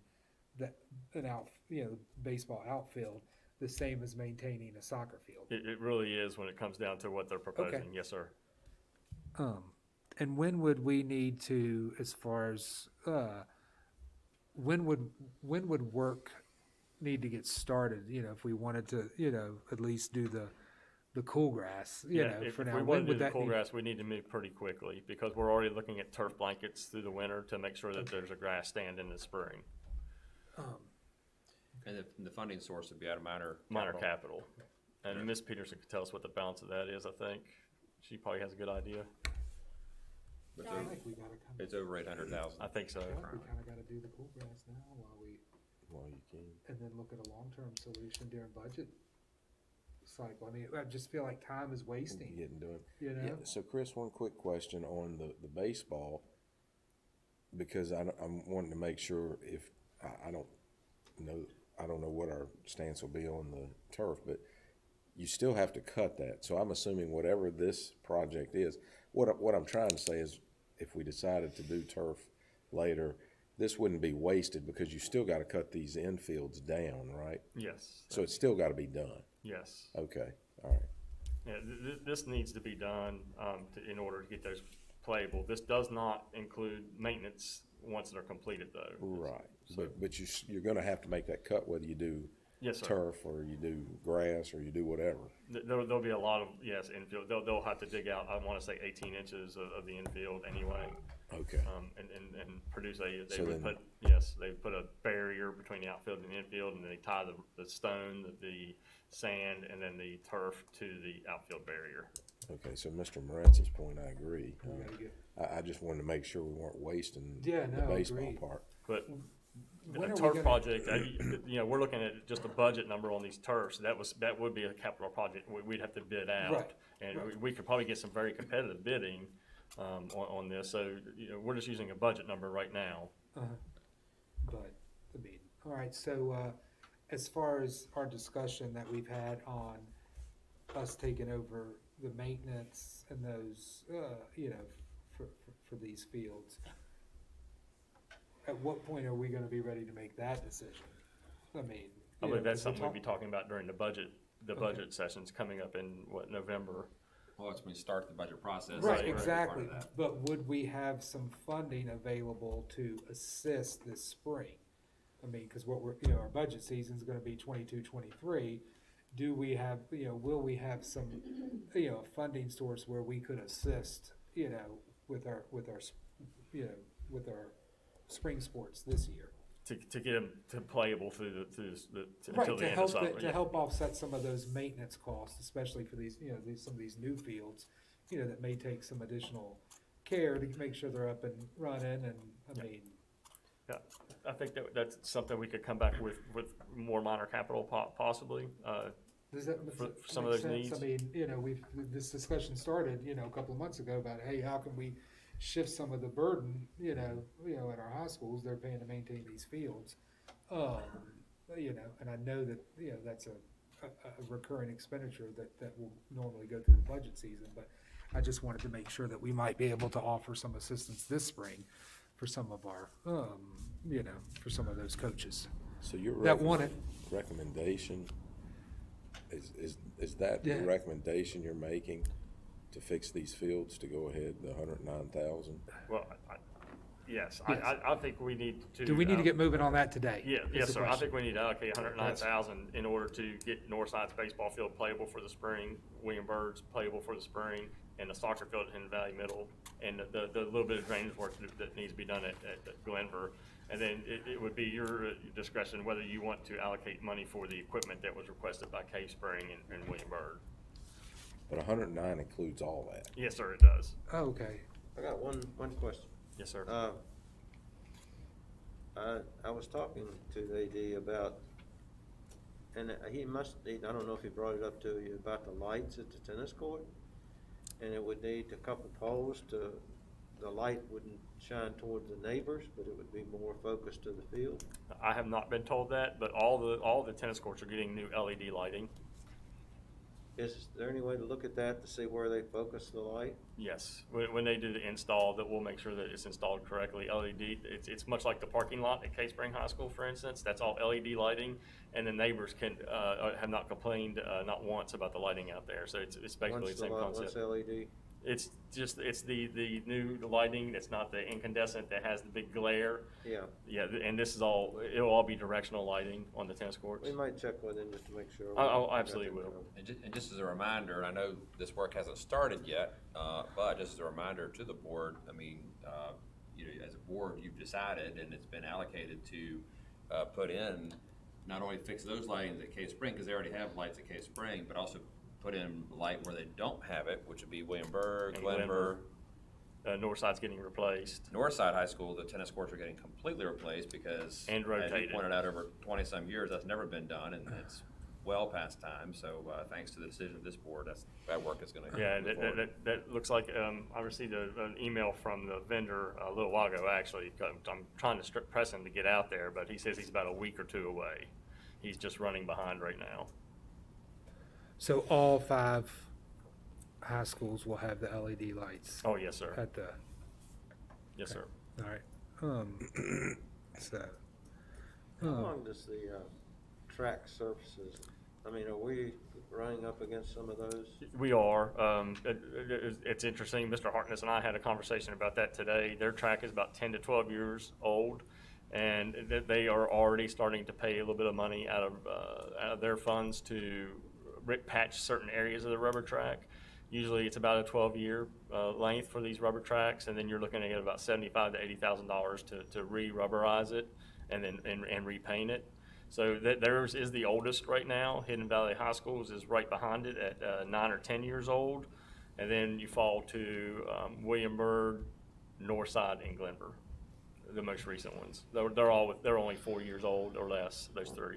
Yeah, as we move forward, we need to think about replacement. That's going to be a good capital investment, probably within the next year or two for the track at Cave Spring. Well, and add at Hidden Valley the need Hidden to Valley. add those additional things that they don't have there as well. That's right. And like, it's pole vaulting. there's and no the- pole vault space, and then the runway for the long jump and the triple jump. It's not long it's enough. My understanding is about 25 to 30 feet less than what it should be and what it is at other high Yeah, schools. and we have that at the other schools. We have it at Byrd, Glenver, and Northside. Yes, sir. And we've reached out to the vendor who did those 3 fields, and they're doing an evaluation and getting us a cost estimate to Perfect. make that as equal as the other schools. Gotcha. Awesome. Do we have bleachers that are not used at places or anything that we could, you know, for some of the other schools? I know baseball doesn't have much seating. Is there any, I know before we couldn't even replace the back seat because it's too dangerous and you couldn't get a replacement for it. You remember that? No, They even took it off. Yeah, at Cave Spring High School, the baseball you're talking about. oh, with the one that was damaged? Yeah. Damaged by the. Yeah, I have not purchased or evaluated any of the bleachers anywhere, with the exception that we have structural analysis done on Northside, Bird, and Glenver every year for those bleachers. They gotta be done at some point, I'm assuming. Yeah, They're starting to fall apart. You're right, we gotta replace them when they're. They're starting to fall apart. Yeah. Chunks. Yeah, thank you, Mr. Chairman. I'm not a huge fan of a temporary fix. And I remember going to Heritage a few years back, and what they did when they redid that school a few years ago, I mean, they did their entire facility.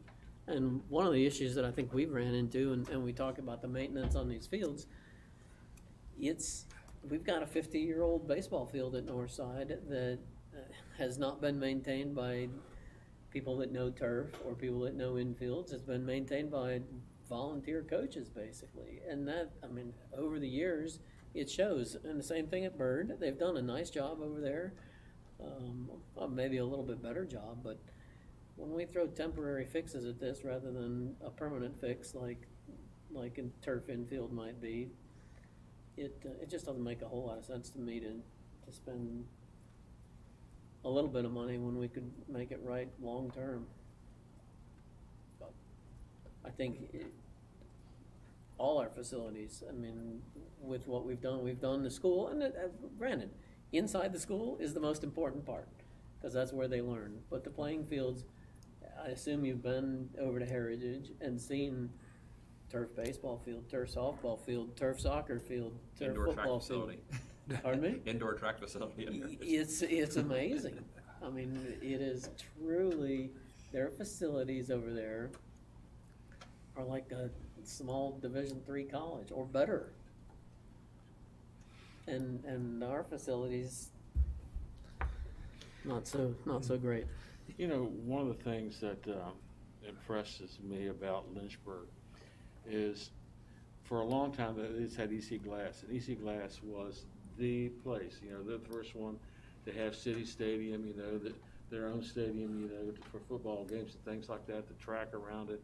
Then they introduced Heritage into the mix, so they had two schools, and the competition between those two schools athletically has been pretty stiff. But the athletic facilities race in Lynchburg City too, you know, they have supported it for whatever reason. They have two schools, we have 5 that we're trying to maintain, and there's a little bit of difference. I think for the money that we have and the resources that we have, it's a priority, but at the same time, you know, maybe we have to take it in incremental steps to get there. Certainly the comment about the 3, or well, actually 4 school facilities are going to be ready for spring. I don't think anybody's going to object to that at Bird or Northside or Glenver or wherever else. I think that I think we're doing a pretty darn good job of maintaining facilities for our athletes. Let me throw this idea out. So where do you suggest we would take this 109? From Minor capital. Minor capital? Yes, sir. Okay. Are you will we do that at the next board meeting? I think we can put it on consent for the next board meeting. Is Ms. Peterson okay with Do that? you, Yeah, and just to let you know, at the last board meeting, you allocated $70,000 for the generator. That brought your minor capital reserve to $754,710. If you allocate $109,000 from minor capital reserve, that will bring you to $645,710. Thank you. okay. So what I was going to get to is, when you did that assessment, back to the north side situation, this honestly should have been corrected Years ago. 50, whatever, however many years that baseball field's been there. When you see a kid running uphill to try and run down a fly ball, yeah, I'll learn I gotta get my baseball. When you see a kid running uphill, and the only reason I know that's my son had one of his best games there about 15, 16 years ago, and that center fielder had to keep running uphill to go chase the ball. I mean, that should be fixed. Come on. You know, I'm not saying we're patching a little bit here, but that's got to be fixed. So I don't know what the answer is. I don't know how expensive that is, but to the point, if we had to put a rock wall out there and level that, out past the fence so that, whatever, but something's got to be done. Well, that is going to be fixed, right? But No, that we're wasn't looking at part just of it. making it playable. That would be a major renovation we All right. probably couldn't have done by next spring. most So, likely. so to Mr. Lynn, I mean, we've talked, I mean, I'm 100% behind doing artificial turf on these baseball fields. I'm just, and, I understand feeling like there's a Band-Aid on it, but, I mean, just for the good of the group, are we better off, adding this to the CIP, as a major capital expense and trying to do all 5 high schools at the same time? I mean, I'm asking. Well, the only thing I think you have to think back to there is, and I throw Title IX, then you have to think about the softball fields. That may take a little longer with the discussion and thought process and all that. Right. But I would like to see us bring the 109,000, get that taken care of, fixed, get it done. Playable for the spring. But I think we have to figure, I mean, I can't believe we haven't addressed this before, that outfield at Northside. I mean, I don't know what's involved. You say it's a major capital type thing. Do we even know how much it would cost? It would be a major excavation job. It would. I mean, it's 8 foot. Basically till that whole field and then re-laser grade the entire field. But it's got to be done. And you don't think there's any way for that to happen before? We can ask.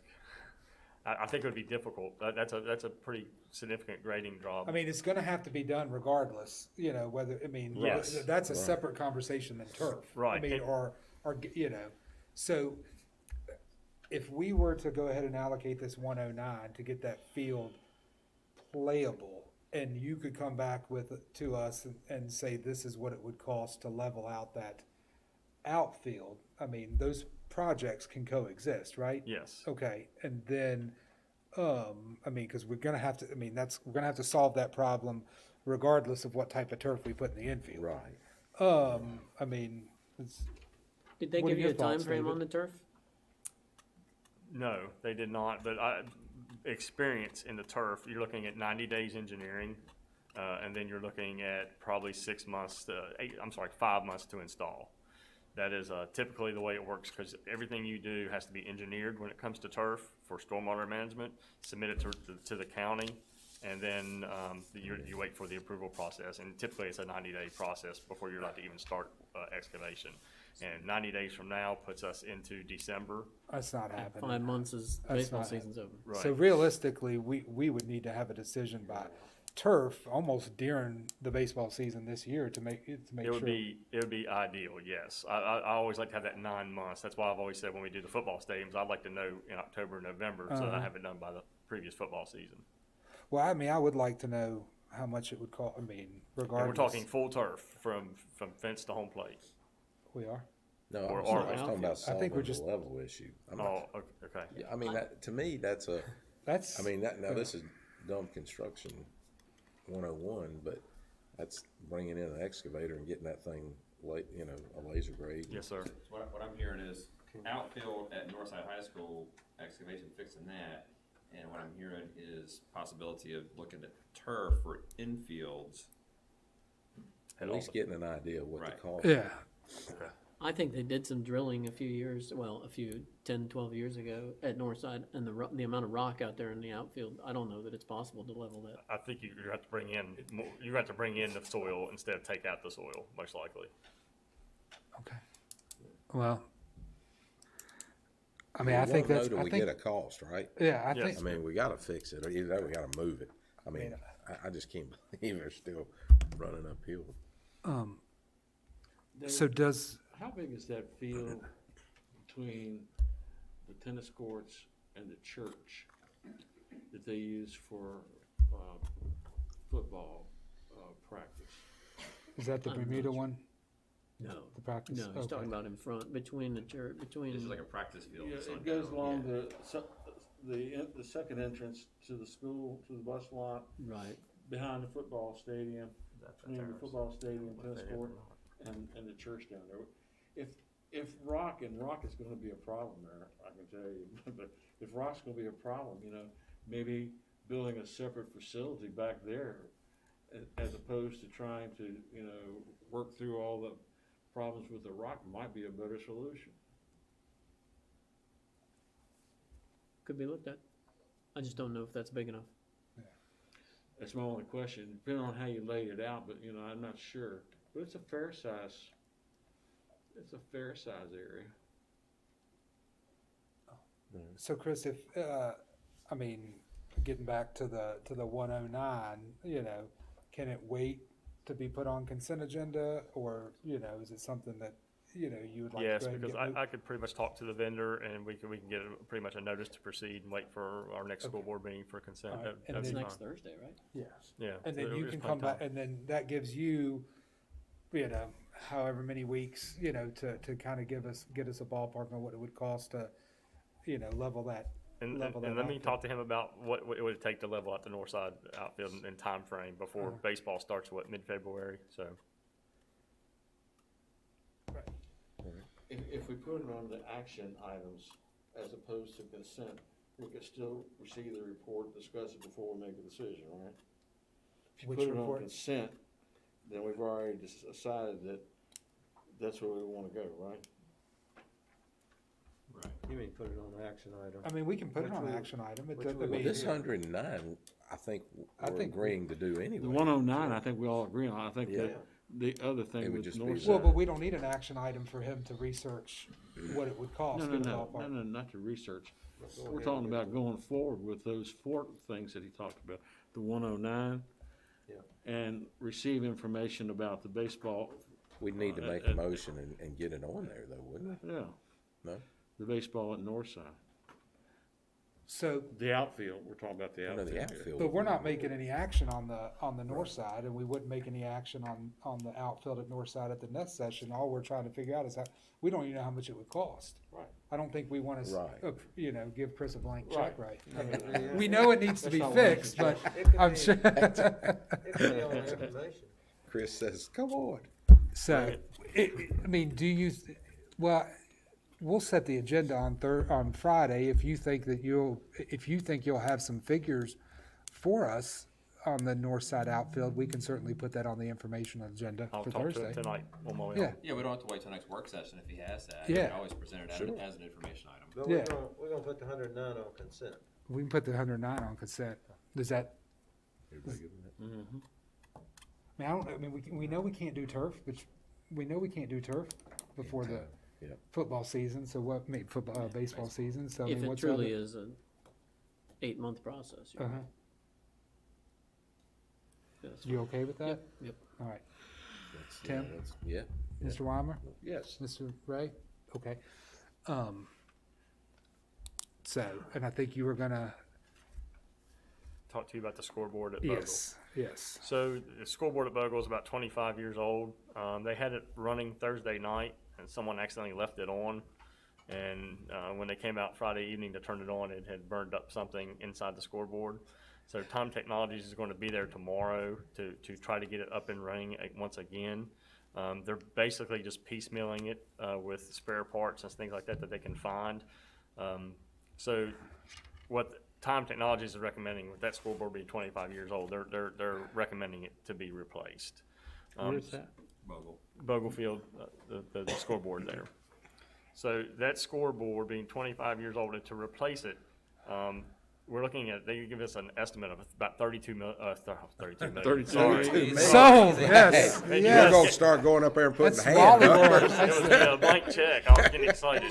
Go. $32,000. Now, that is for a basic scoreboard that fits on the existing pedestals that are out there.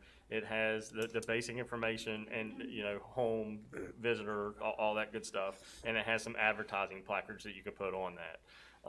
It does not. Put us on par with what other stadiums have? No. So this does not have the LED, Like graphics. graphics, scoreboard like you see in the Case Spring High School gym, for instance. We did get the Cadillac price of that as well right before this meeting, and that's about $165,000.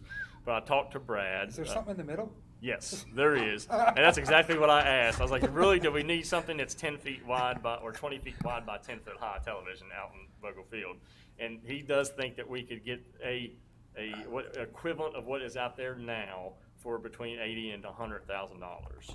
What do y'all have, what's a bird? What type That of? was about an $80,000 We scoreboard did at ours Bird. we did ours with the with our construction. renovation. Yeah, and Well, except that, That's, apparently some of that was, I'm sorry, apparently some of that was, Time Technologies donated about $70,000 To ad towards that. space. Yeah, for that. oh, ad for an space. ad up there? and That's pretty it's good. not working. That's correct. Well, go figure. Can So- you sell ads on?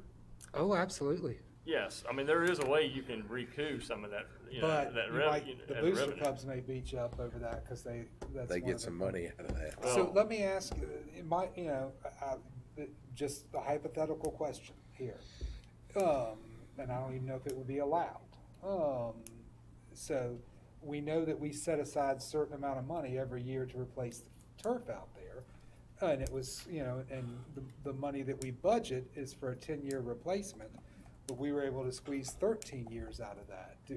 Legally, I mean, could we look at using some of those funds that are built up in the turf replacement, for that? I don't know that answer. That would probably be something we'd have to talk to the county about I was since getting ready to say, you have they to go help through the share county. that I mean, because the cost. county uses that, the county uses that scoreboard, that field, That's a good point. Parks and Rec, and I confirmed that with, with Mr. Deeds today, because we weren't sure of how much Parks and Rec uses that scoreboard, but, it is used quite a bit by Parks and Rec as well, so. I think we could have that conversation with our counterparts over at the county. But that 80 to 100,000, that would be the equivalent of what they have out there now with the small video board that's actually covered up and the advertising space. If you don't have a video board now, will you get one? We had one, but it's been broken. No, I'm and- talking about at the other schools. What's that? If you don't have a video board at your school now, will you get one?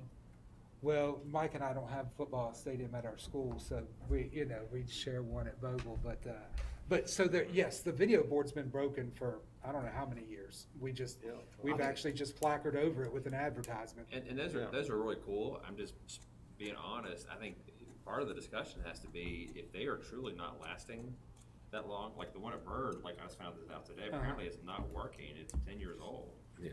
I think that's a real concern, in terms of the cost these things, the price tag for these things and then the lifespan you get out of it. Mm-hmm. No, I agree. Yeah. It's basically the same as the school digital signs that you're putting in all the schools.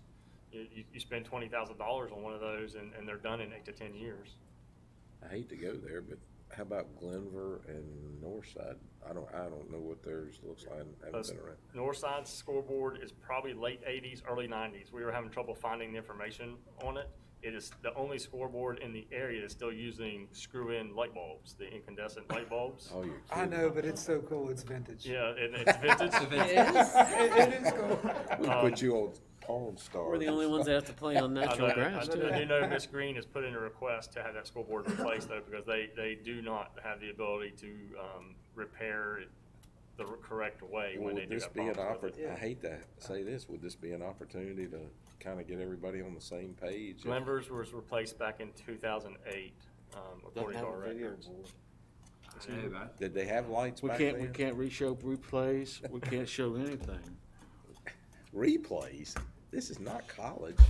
I mean, we could just do the candles behind it and, you know, and You But put Is there an candles. opportunity, I mean, I know, This is maybe we don't digressing. wanna get sponsors on those boards, but is there an opportunity to get some sponsors to help cover that And cost? that's what's currently done. Yeah, I mean, a lot of schools are generating up to $40,000 a year on some of these video boards and sponsorships and advertisements, because they get, you know, with the video board, you can get different advertisements throughout the game and charge for those advertisements. Who would be in charge of that and where that money would help fund the school board, I don't know that process. because you're saying that like Time Technologies, you think donated about $70,000 $1,000. toward the Bird one. Yeah. because their ad is on there, is that Right. why? Yeah. So then It's I'm a pretty permanent ad, like yeah. the, And it Well, doesn't And I work. think there was Same also thing some Bank of Mountain ties to Time. William Byrd Yeah. from that company Yeah, as that's well. a lot of time. So I'm pretty sure the booster clubs split that 50-50 do. between Hidden Valley and Cave, that, you know. Get some money out of it. So I think what they did with, you know, that video board went out years ago, so they've just covered it up with a permanent advertisement, you know. So I don't know what that generates. Is it worth looking at the 5 schools to see if you, I mean, We I'm got 4 schools because it would only be, one or the others working right now, we need to really, well, I Get don't think ours ours going. are. what? I don't think video ours, board, right. apparently, and I don't know if No, but I David's. mean, you know, with what, the, Video, it wasn't we have working light the other bulbs. You day, got right? light Well, you need look, the basic part, right? The basic part Yeah, right so now. so the basic part's not working there. Uh-huh. I mean, they're gonna mandate it, right? The video board's not working there. That one hadn't worked ever. How They've many of never our had light one. bulbs are out? yeah. I mean, You're like- I was changing them last week, so I don't, I mean, but the good thing is, I know Time Tech, you know, there's no way that, you know, there's no way we're gonna get a scoreboard replaced at Bogle, because it's about an 8 to 10 week lead time. Correct. You know, the good thing is that Time Technology has said, you know, since, you They need know, to fix it. since we would be purchasing a new board from them, they're not gonna charge us to make sure that this, you know, this is what they've said, that they're not going, they'll do everything they can to get the existing board back up and running temporarily. If they can't, they'll just bring in one, like a temporary scoreboard or something for us to use. They're actually bringing a temporary board tomorrow just to make sure that something's there for tomorrow night's game. Perfect. So, Northside's used to that. Thank Lester for that. Yeah, I will. So, bringing it back to the discussion, we're gonna add more work for you, I mean, given that, you know, at the next work session, can we get a rundown of all the scoreboards, you know, if we're talking about trying to make everything as fairly, you know, equitable as possible among the schools, can we have that discussion? Can you let us know, you know, Sure. how all of them are standing? You know, would it be wise to figure out how, you know, from a sponsorship standpoint, how that's being done at each individual's stadium? Yeah, that's something I would need to talk to the ADs about because I don't have a clue how they sell their sponsorships and Right. advertisements. But Okay. that's something we can definitely find out. how many does Time Technology have that you know of? How many? I mean, you got one at 5, they I take care suspect of they have all all 5 of 5 them? of them. Yes, and they have most of our basketball gyms as well. Baseball fields. Baseball, softball softball, fields. they really are Pretty much the only business the they company only They in do game there. in a town. lot of them. To go to. Yeah, and they're stretched all over Virginia and the state of North Carolina. They do time work everywhere. clocks, they do, they really are. I guess the question is, do we want to do anything to move forward on something for Cave Spring now or Boglefield for now, or do we want to wait until the next work session to discuss the options, more options, I since we thought you just got said these they were numbers bringing today? in one. Yeah, I'm sorry. Didn't you say? Well, they I were- think they have one, a temporary one they're gonna bring up on a. Yeah, they're bringing a trailer or temporary up something. You know. so that there's something there for the fans to see. clock and score. You're It's gonna, very you're gonna difficult know to be a by fan the watching a September basketball game and I not can't know how much imagine. time's Board left in meeting. the score. whether Oh, or yeah, not you they think were you're able to down get to the last Cave 2 Spring minutes, you got a scoreboard two-minute operable. game, and you can't even be We'll in know the tomorrow. flow of the Right, game. know that's what what I'm it saying. is. So you'll know by next Thursday when we meet, you know, whether or not it worked or not, and if we have to take any kind of action. Yeah, So do you, maybe you can, in the discussion, we can have that, add that to the informational item for next week, because I don't, correct me if I'm wrong, I mean, if we're in an 8, even if we ordered a scoreboard today for Bogle Field, I mean, Time Technology said it would be 8 to 10 8 to weeks. 10, yes, So sir. that's after Seasonal. football season. So I mean, Yeah, it'd be correct me gone. if I'm wrong, I don't think it's gonna matter if we wait 1 week or 4 weeks to make a decision on it. But we might have to make a decision whether or not we rent some sort of,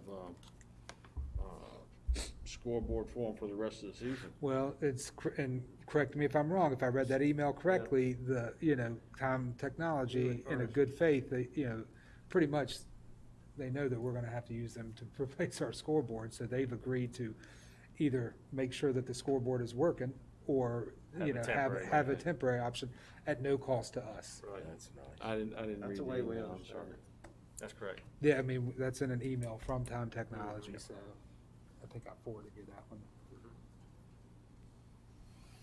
Does that sound good for everybody? Mhm. All right.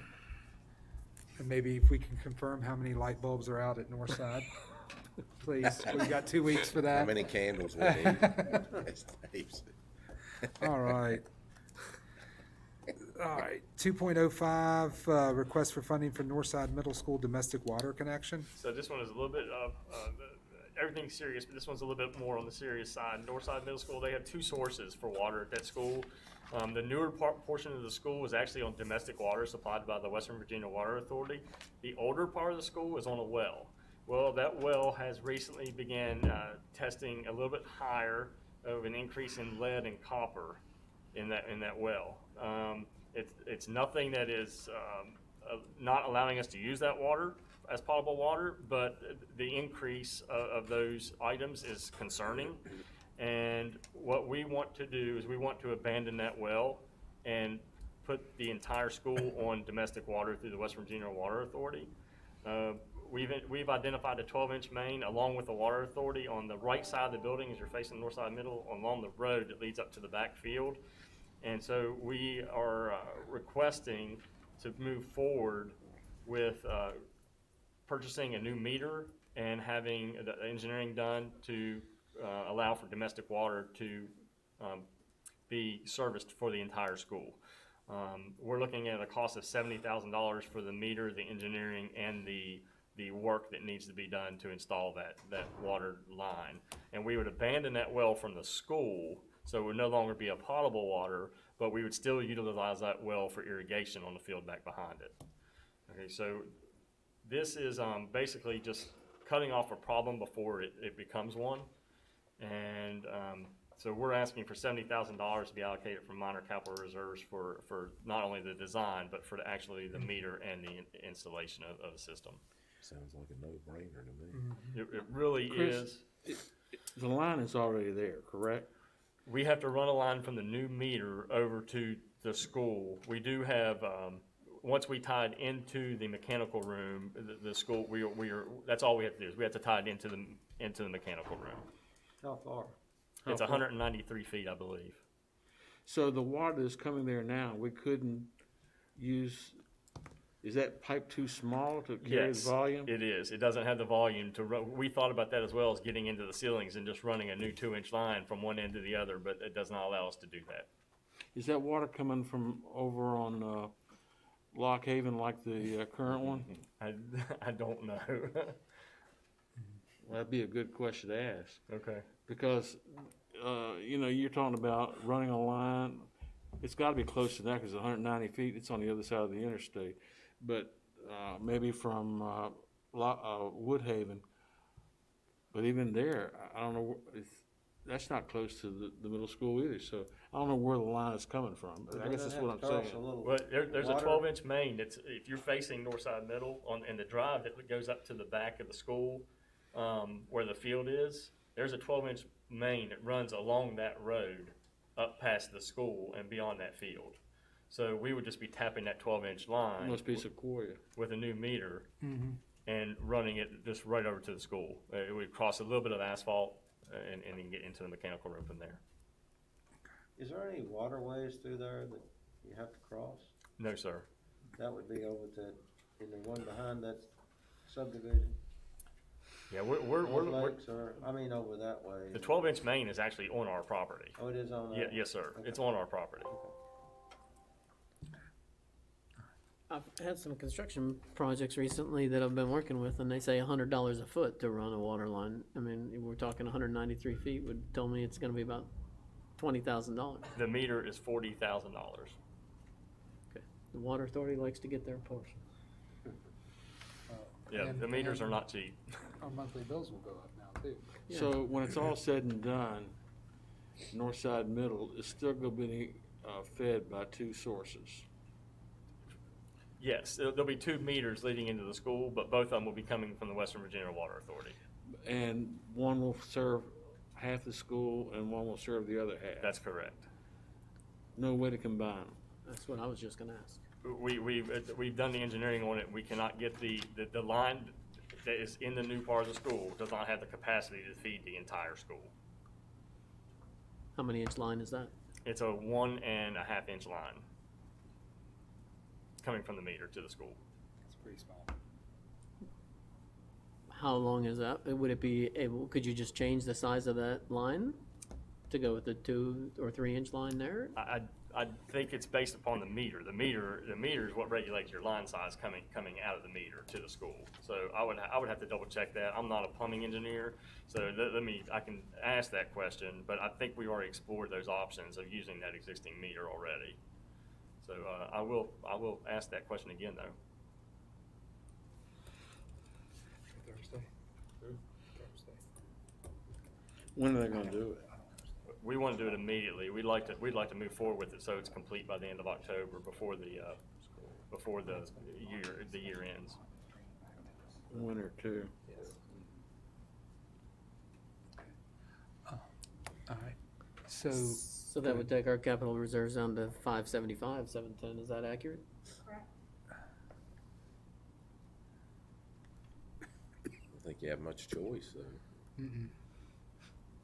all right. Any other questions on the north side? I mean, we are kind of stuck. Yeah.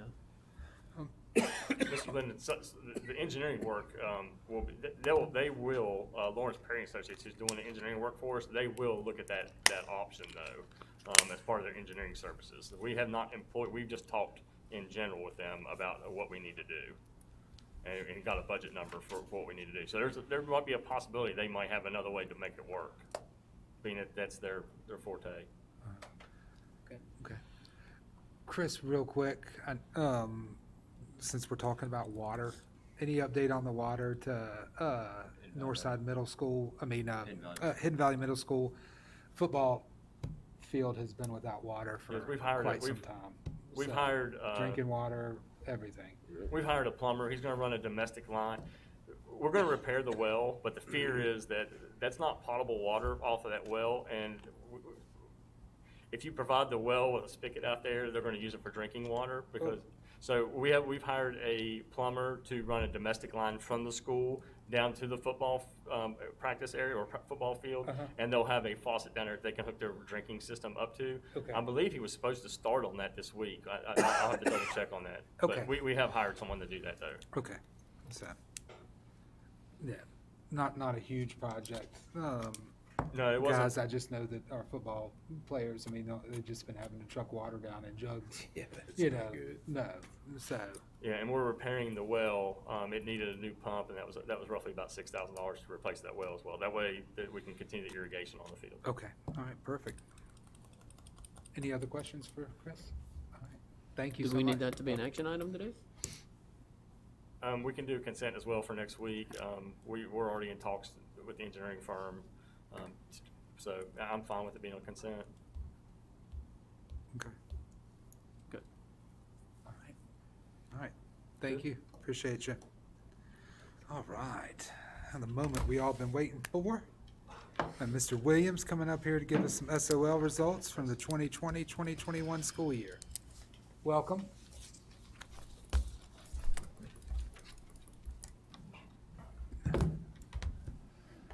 Thank you.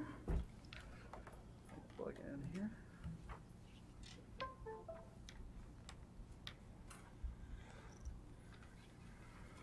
Okay. Good evening. I'm not asking for any money. We're down Much to my chagrin. It's been 2 years since I've been here bringing new SOL results to you. We had our last SOL testing experience in Roanoke County prior to COVID in spring of 19. And so a lot of water's under the bridge since then. And you know, a lot has changed in the SOL world as well. So what you have in terms of your attachment on board docs is something I'm not going to go over line by line. And that's the Roanoke County longitudinal results. It basically has all the results back for about 10 years. And you'll see then 1920 we did not give SOL tests. And in 2021 we've got several asterisks along there. Now you'll also see we've got school by school, which you know, I'm sure you've already looked at for especially in your areas. But you know, we knew going into this year we were going to have some real challenges. We lost you know, a couple months of instruction at the end of the year last year. We lost. You got me? Okay, he's got me. Race. Oh. She won. And we had our virtual combination of virtual, hybrid, and face-to-face instruction for our students as well. And you know, we knew there was going to be a penalty to be paid or a price to be paid for all that we went through with regard to COVID. We didn't know what that would be. We had some ideas leading into it. We had some initial data. And the question we were asking ourselves is, how do we measure success or lack thereof? But the important thing is, lost me. That line is getting funky. Here's There we go. on your side. All right. It's actually not showing what I'm showing on my screen, but that's okay. I have it on my computer right now because it's flickering. That Yeah. line is flickering on me. All right. I've got it blown way up here. But anyway, what we decided to do. Increase the size there, Mr. Lineberger? Yeah, I can do that. Yeah, just hit the plus sign there. There you go. Do you want it on the, There you go. do you want it on the division, or are we looking at state average? I would like to see here. So what we saw happen in spring was that the division numbers went down slightly for reading and went down significantly in math, and I think that plays into what I was expecting at least, and that the way the reading SOLs work is that reading SOLs are very cyclical. They build on each other from year to year, and your reading skills don't erode necessarily as quickly as well with regard to you know, year to year. The other thing is math. Everything's new. When you're in a math class, every unit is new, and so yes, you're building on things that you knew before, but again, it's very, very new to you, and so we knew that that you know, some of the prior learning wasn't going to be as much of a benefit on the math side, so that was not a surprise as well. What we really wanted to know though is, was our plan successful? Was our you know, our hybrid instructional plan successful? I mean, you guys really put a big investment of time and energy into getting students in front of teachers as much as humanly possible. And the question is, did that pay off? And in terms of student academic success. Now, the only way we can tell is if it paid off is basically to look and see not just, you know, how we did, but how folks did around the state, and really sort of do that sort of comparison. Now, comparisons are kind of tricky when we're getting into you know, other states during COVID. You know, we had or other divisions in COVID. You know, other divisions, they varied in terms of how they did retakes, varied in terms of how they did their instructional plan, which is what we're trying to ascertain, varied in how they gave reading, PBAs, SOLs, work keys assessments, varied in terms of how many refusals they had from parents. So there's a lot of variation, and so we really thought it would be best to look at the state as a whole and say, how is it that we did in terms of the state average on a normal year and the state average this year, okay? Now, let me tell you why we did that. Now, we know that Roanoke County is always above the state average, generally above the state average, okay? Now, if we're always above the state average, the question is how much? So on 1819, if I can find my cursor here. Yeah, you've got it. So over on 1819, you can see how high above the state average we were. And the question is, were we going to slip? Were we going to stay the same? Or were we going to improve? If the difference between the state average and Roanoke County went down or narrowed, the idea would be that our instructional plan maybe wasn't as effective as we would have liked. If it was the same, we would have basically been holding serve. And if our difference between the state average improved significantly, then that would mean that our plan was generally effective in relation to the plans that were around the state, in relation to what other folks did around the state. And what you see here is you can see we've got the 1819 difference, but you can see also the 2021 difference between the state average and Roanoke County. And except for a very few exceptions, the 2021 difference was significantly higher. And you can see that in the green. The green shows how much higher we were this year versus the last normal SOL year. And so those are pretty big numbers when we're talking averages for a division, averages for the state. When you're talking, 11 points higher, 9 points higher on grade 3 math. Grade 3 math was a big bellwether for us. So I was really excited about seeing that. You'll see that that grade 5 science was a little bit lower. That's primarily how we structured the instruction. We did take some time away from science and social studies and put it towards reading and math, simply because we knew if we were going to have a hybrid instructional model where teachers weren't going to see students as much, what were they going to focus on? And so we just basically made value judgments about what we were going to be focusing on. And if you go down to middle school, Chuck, you can see that middle school is where some of the really scary state numbers were. In terms of middle school, state averages of 45 in 6th grade math and 7th grade math. So over half the kids in Virginia failed those math tests. But thankfully in Roanoke County, we're looking a lot higher than that. And we would have liked to have seen more of our kids do well. But in general, we did better than a normal year, better than a pre-COVID year this year, this spring. So you'll see our math numbers, although our math numbers were significantly lower than what we were typically used to seeing, they were significantly higher in terms of the difference between a normal state year and a normal and this year. We're looking at 13 points ahead of the state, or actually 13 points ahead of where we normally are. We're normally 11, and now we're at 24. So net of 13 anyway. So what you're seeing is, by and large, except for 6th grade reading, which was pretty much right on line there, by and large, we were significantly ahead in middle school.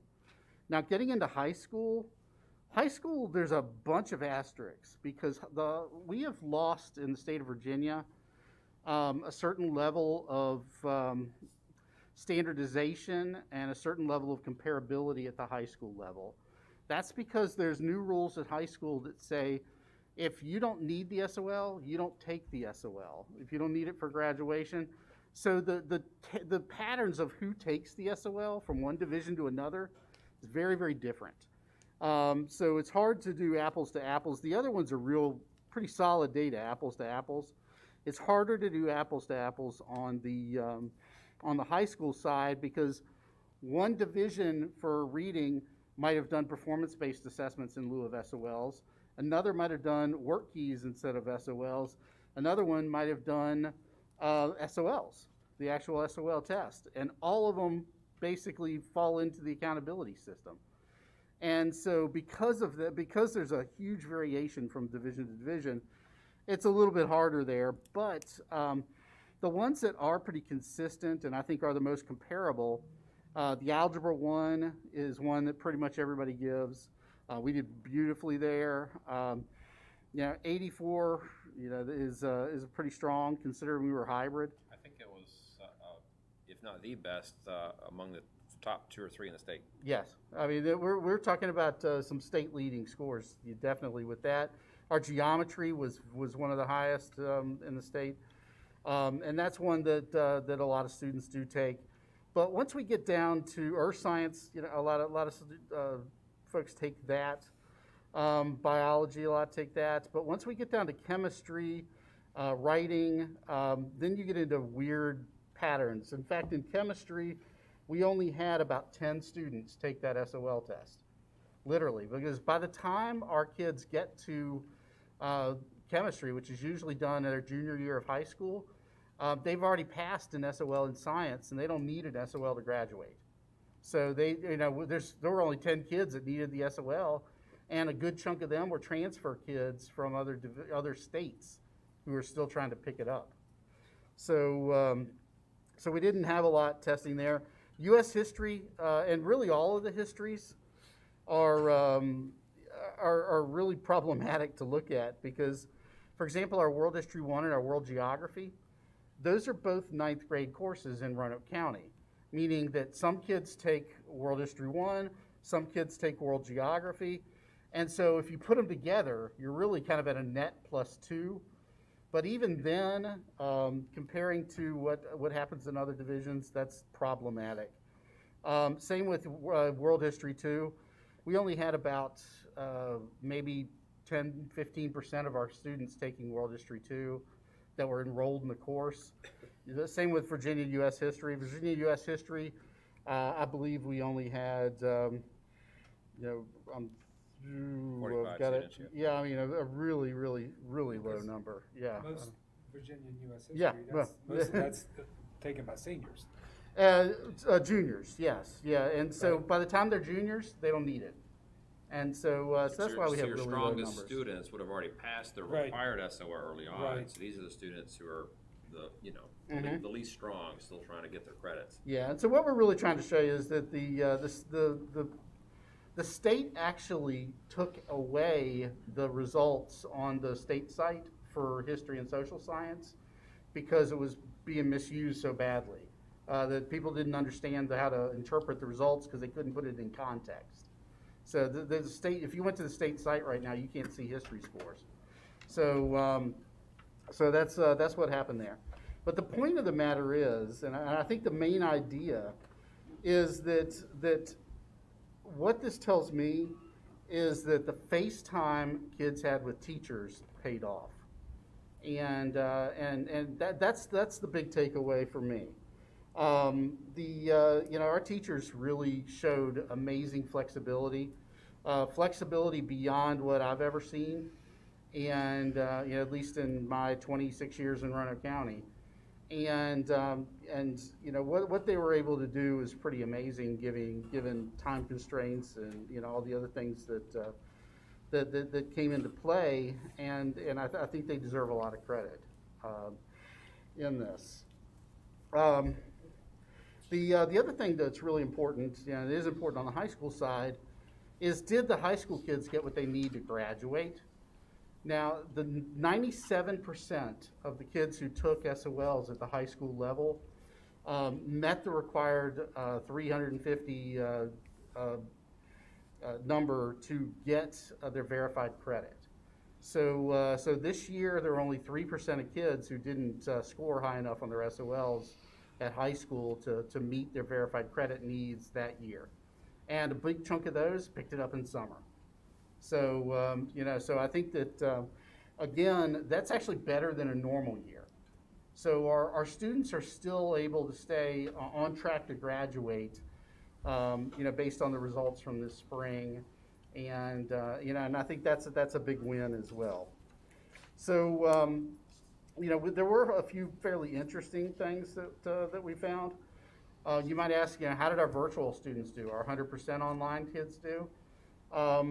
We've got good numbers at the elementary. It's a little murkier at the upper levels, but in terms of our elementary kids, they were actually higher in reading than the face-to-face kids, believe it or not, but significantly lower in math. Again, math, what we've learned in this is that math does not translate as well in a virtual environment. We can do it, we can have success in it, and a lot of our kids were very successful in a virtual environment in math, but if we compare that to students that are taken face to face, the math is really where it's at. With they need that teacher over their shoulder, telling them what to do there, and where they got the question wrong, so they can fix those problems immediately and stop making the same mistake over and over again. So that's where what we learned from that. Now that leads us into this year and what this all means for this year. Having almost all of our students back this year, there's some things that we need to clean up in the SOL world. One is that the last couple of years, we've been doing the best we can, but we've lost a little bit of SOL alignment. So we've asked principals and teachers, one, let's refocus on aligning our instruction and making sure that what we're teaching is what we're supposed to be teaching. And secondly, use all those diagnostic tools that we have, and we've got some new diagnostic tools this year. Use all those diagnostic tools that we have to plan very, very targeted intervention for students. And by targeted intervention, I mean that I want every principal to know the strengths and weaknesses in math and reading for every student in that school, period. And down to the individual skill. We have the data on that.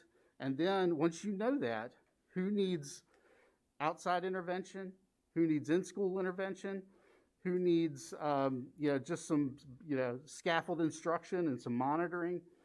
All of those things are decisions that we have to make, but we have to get down to the individual student and make sure we're meeting their needs this year. And again, that's a significant refocusing there. And then we have to track that progress and make sure that we're being effective with the interventions that we put in place. So that's really what we're working on there. The other thing is that we're scaffolding instruction more this year than we have in the past. And what I mean by scaffolding instruction is that when we teach a new concept, we're also teaching the sub-skills, the foundational skills along with it more often.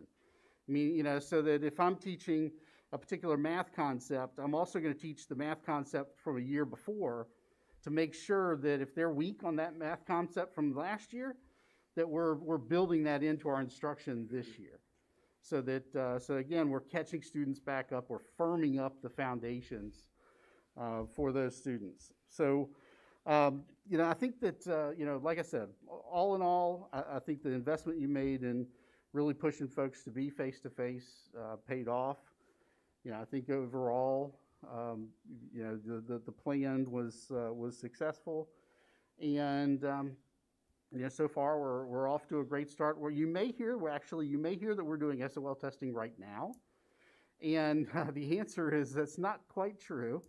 The state put in a new growth assessment this year. Actually, the General Assembly put that in the last General Assembly session. So we are doing SOL-esque testing this year, basically pre-testing for our kids, which is wrapping up this week for the most part.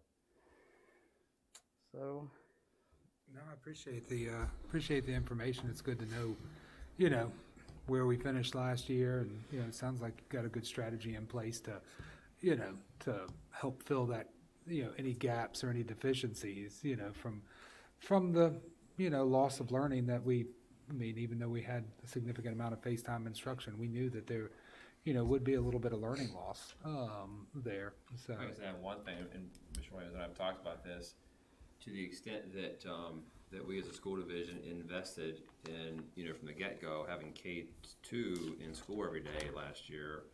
I think the same comparison with the third grade this spring will tell a lot, you know, because, I mean, in theory, that really should hold out, you know, to say, gosh, compared to the state, that investment, you know, may have made a lot, because very few divisions were able to do that. Absolutely. The divisions that had a huge amount of students that were online, fully online, the results were pretty scary. I mean, we saw numbers in some divisions in the single digits in terms of pass rates. So it was, yeah, there's some scary stuff out there. And not only that, they had a lot more refusals. Folks that said, you know, my student's been home all year, I'm not going to send my kid into your school to SOL test. We had about 5.6% refusals. Statewide, they were more like 22, 23%.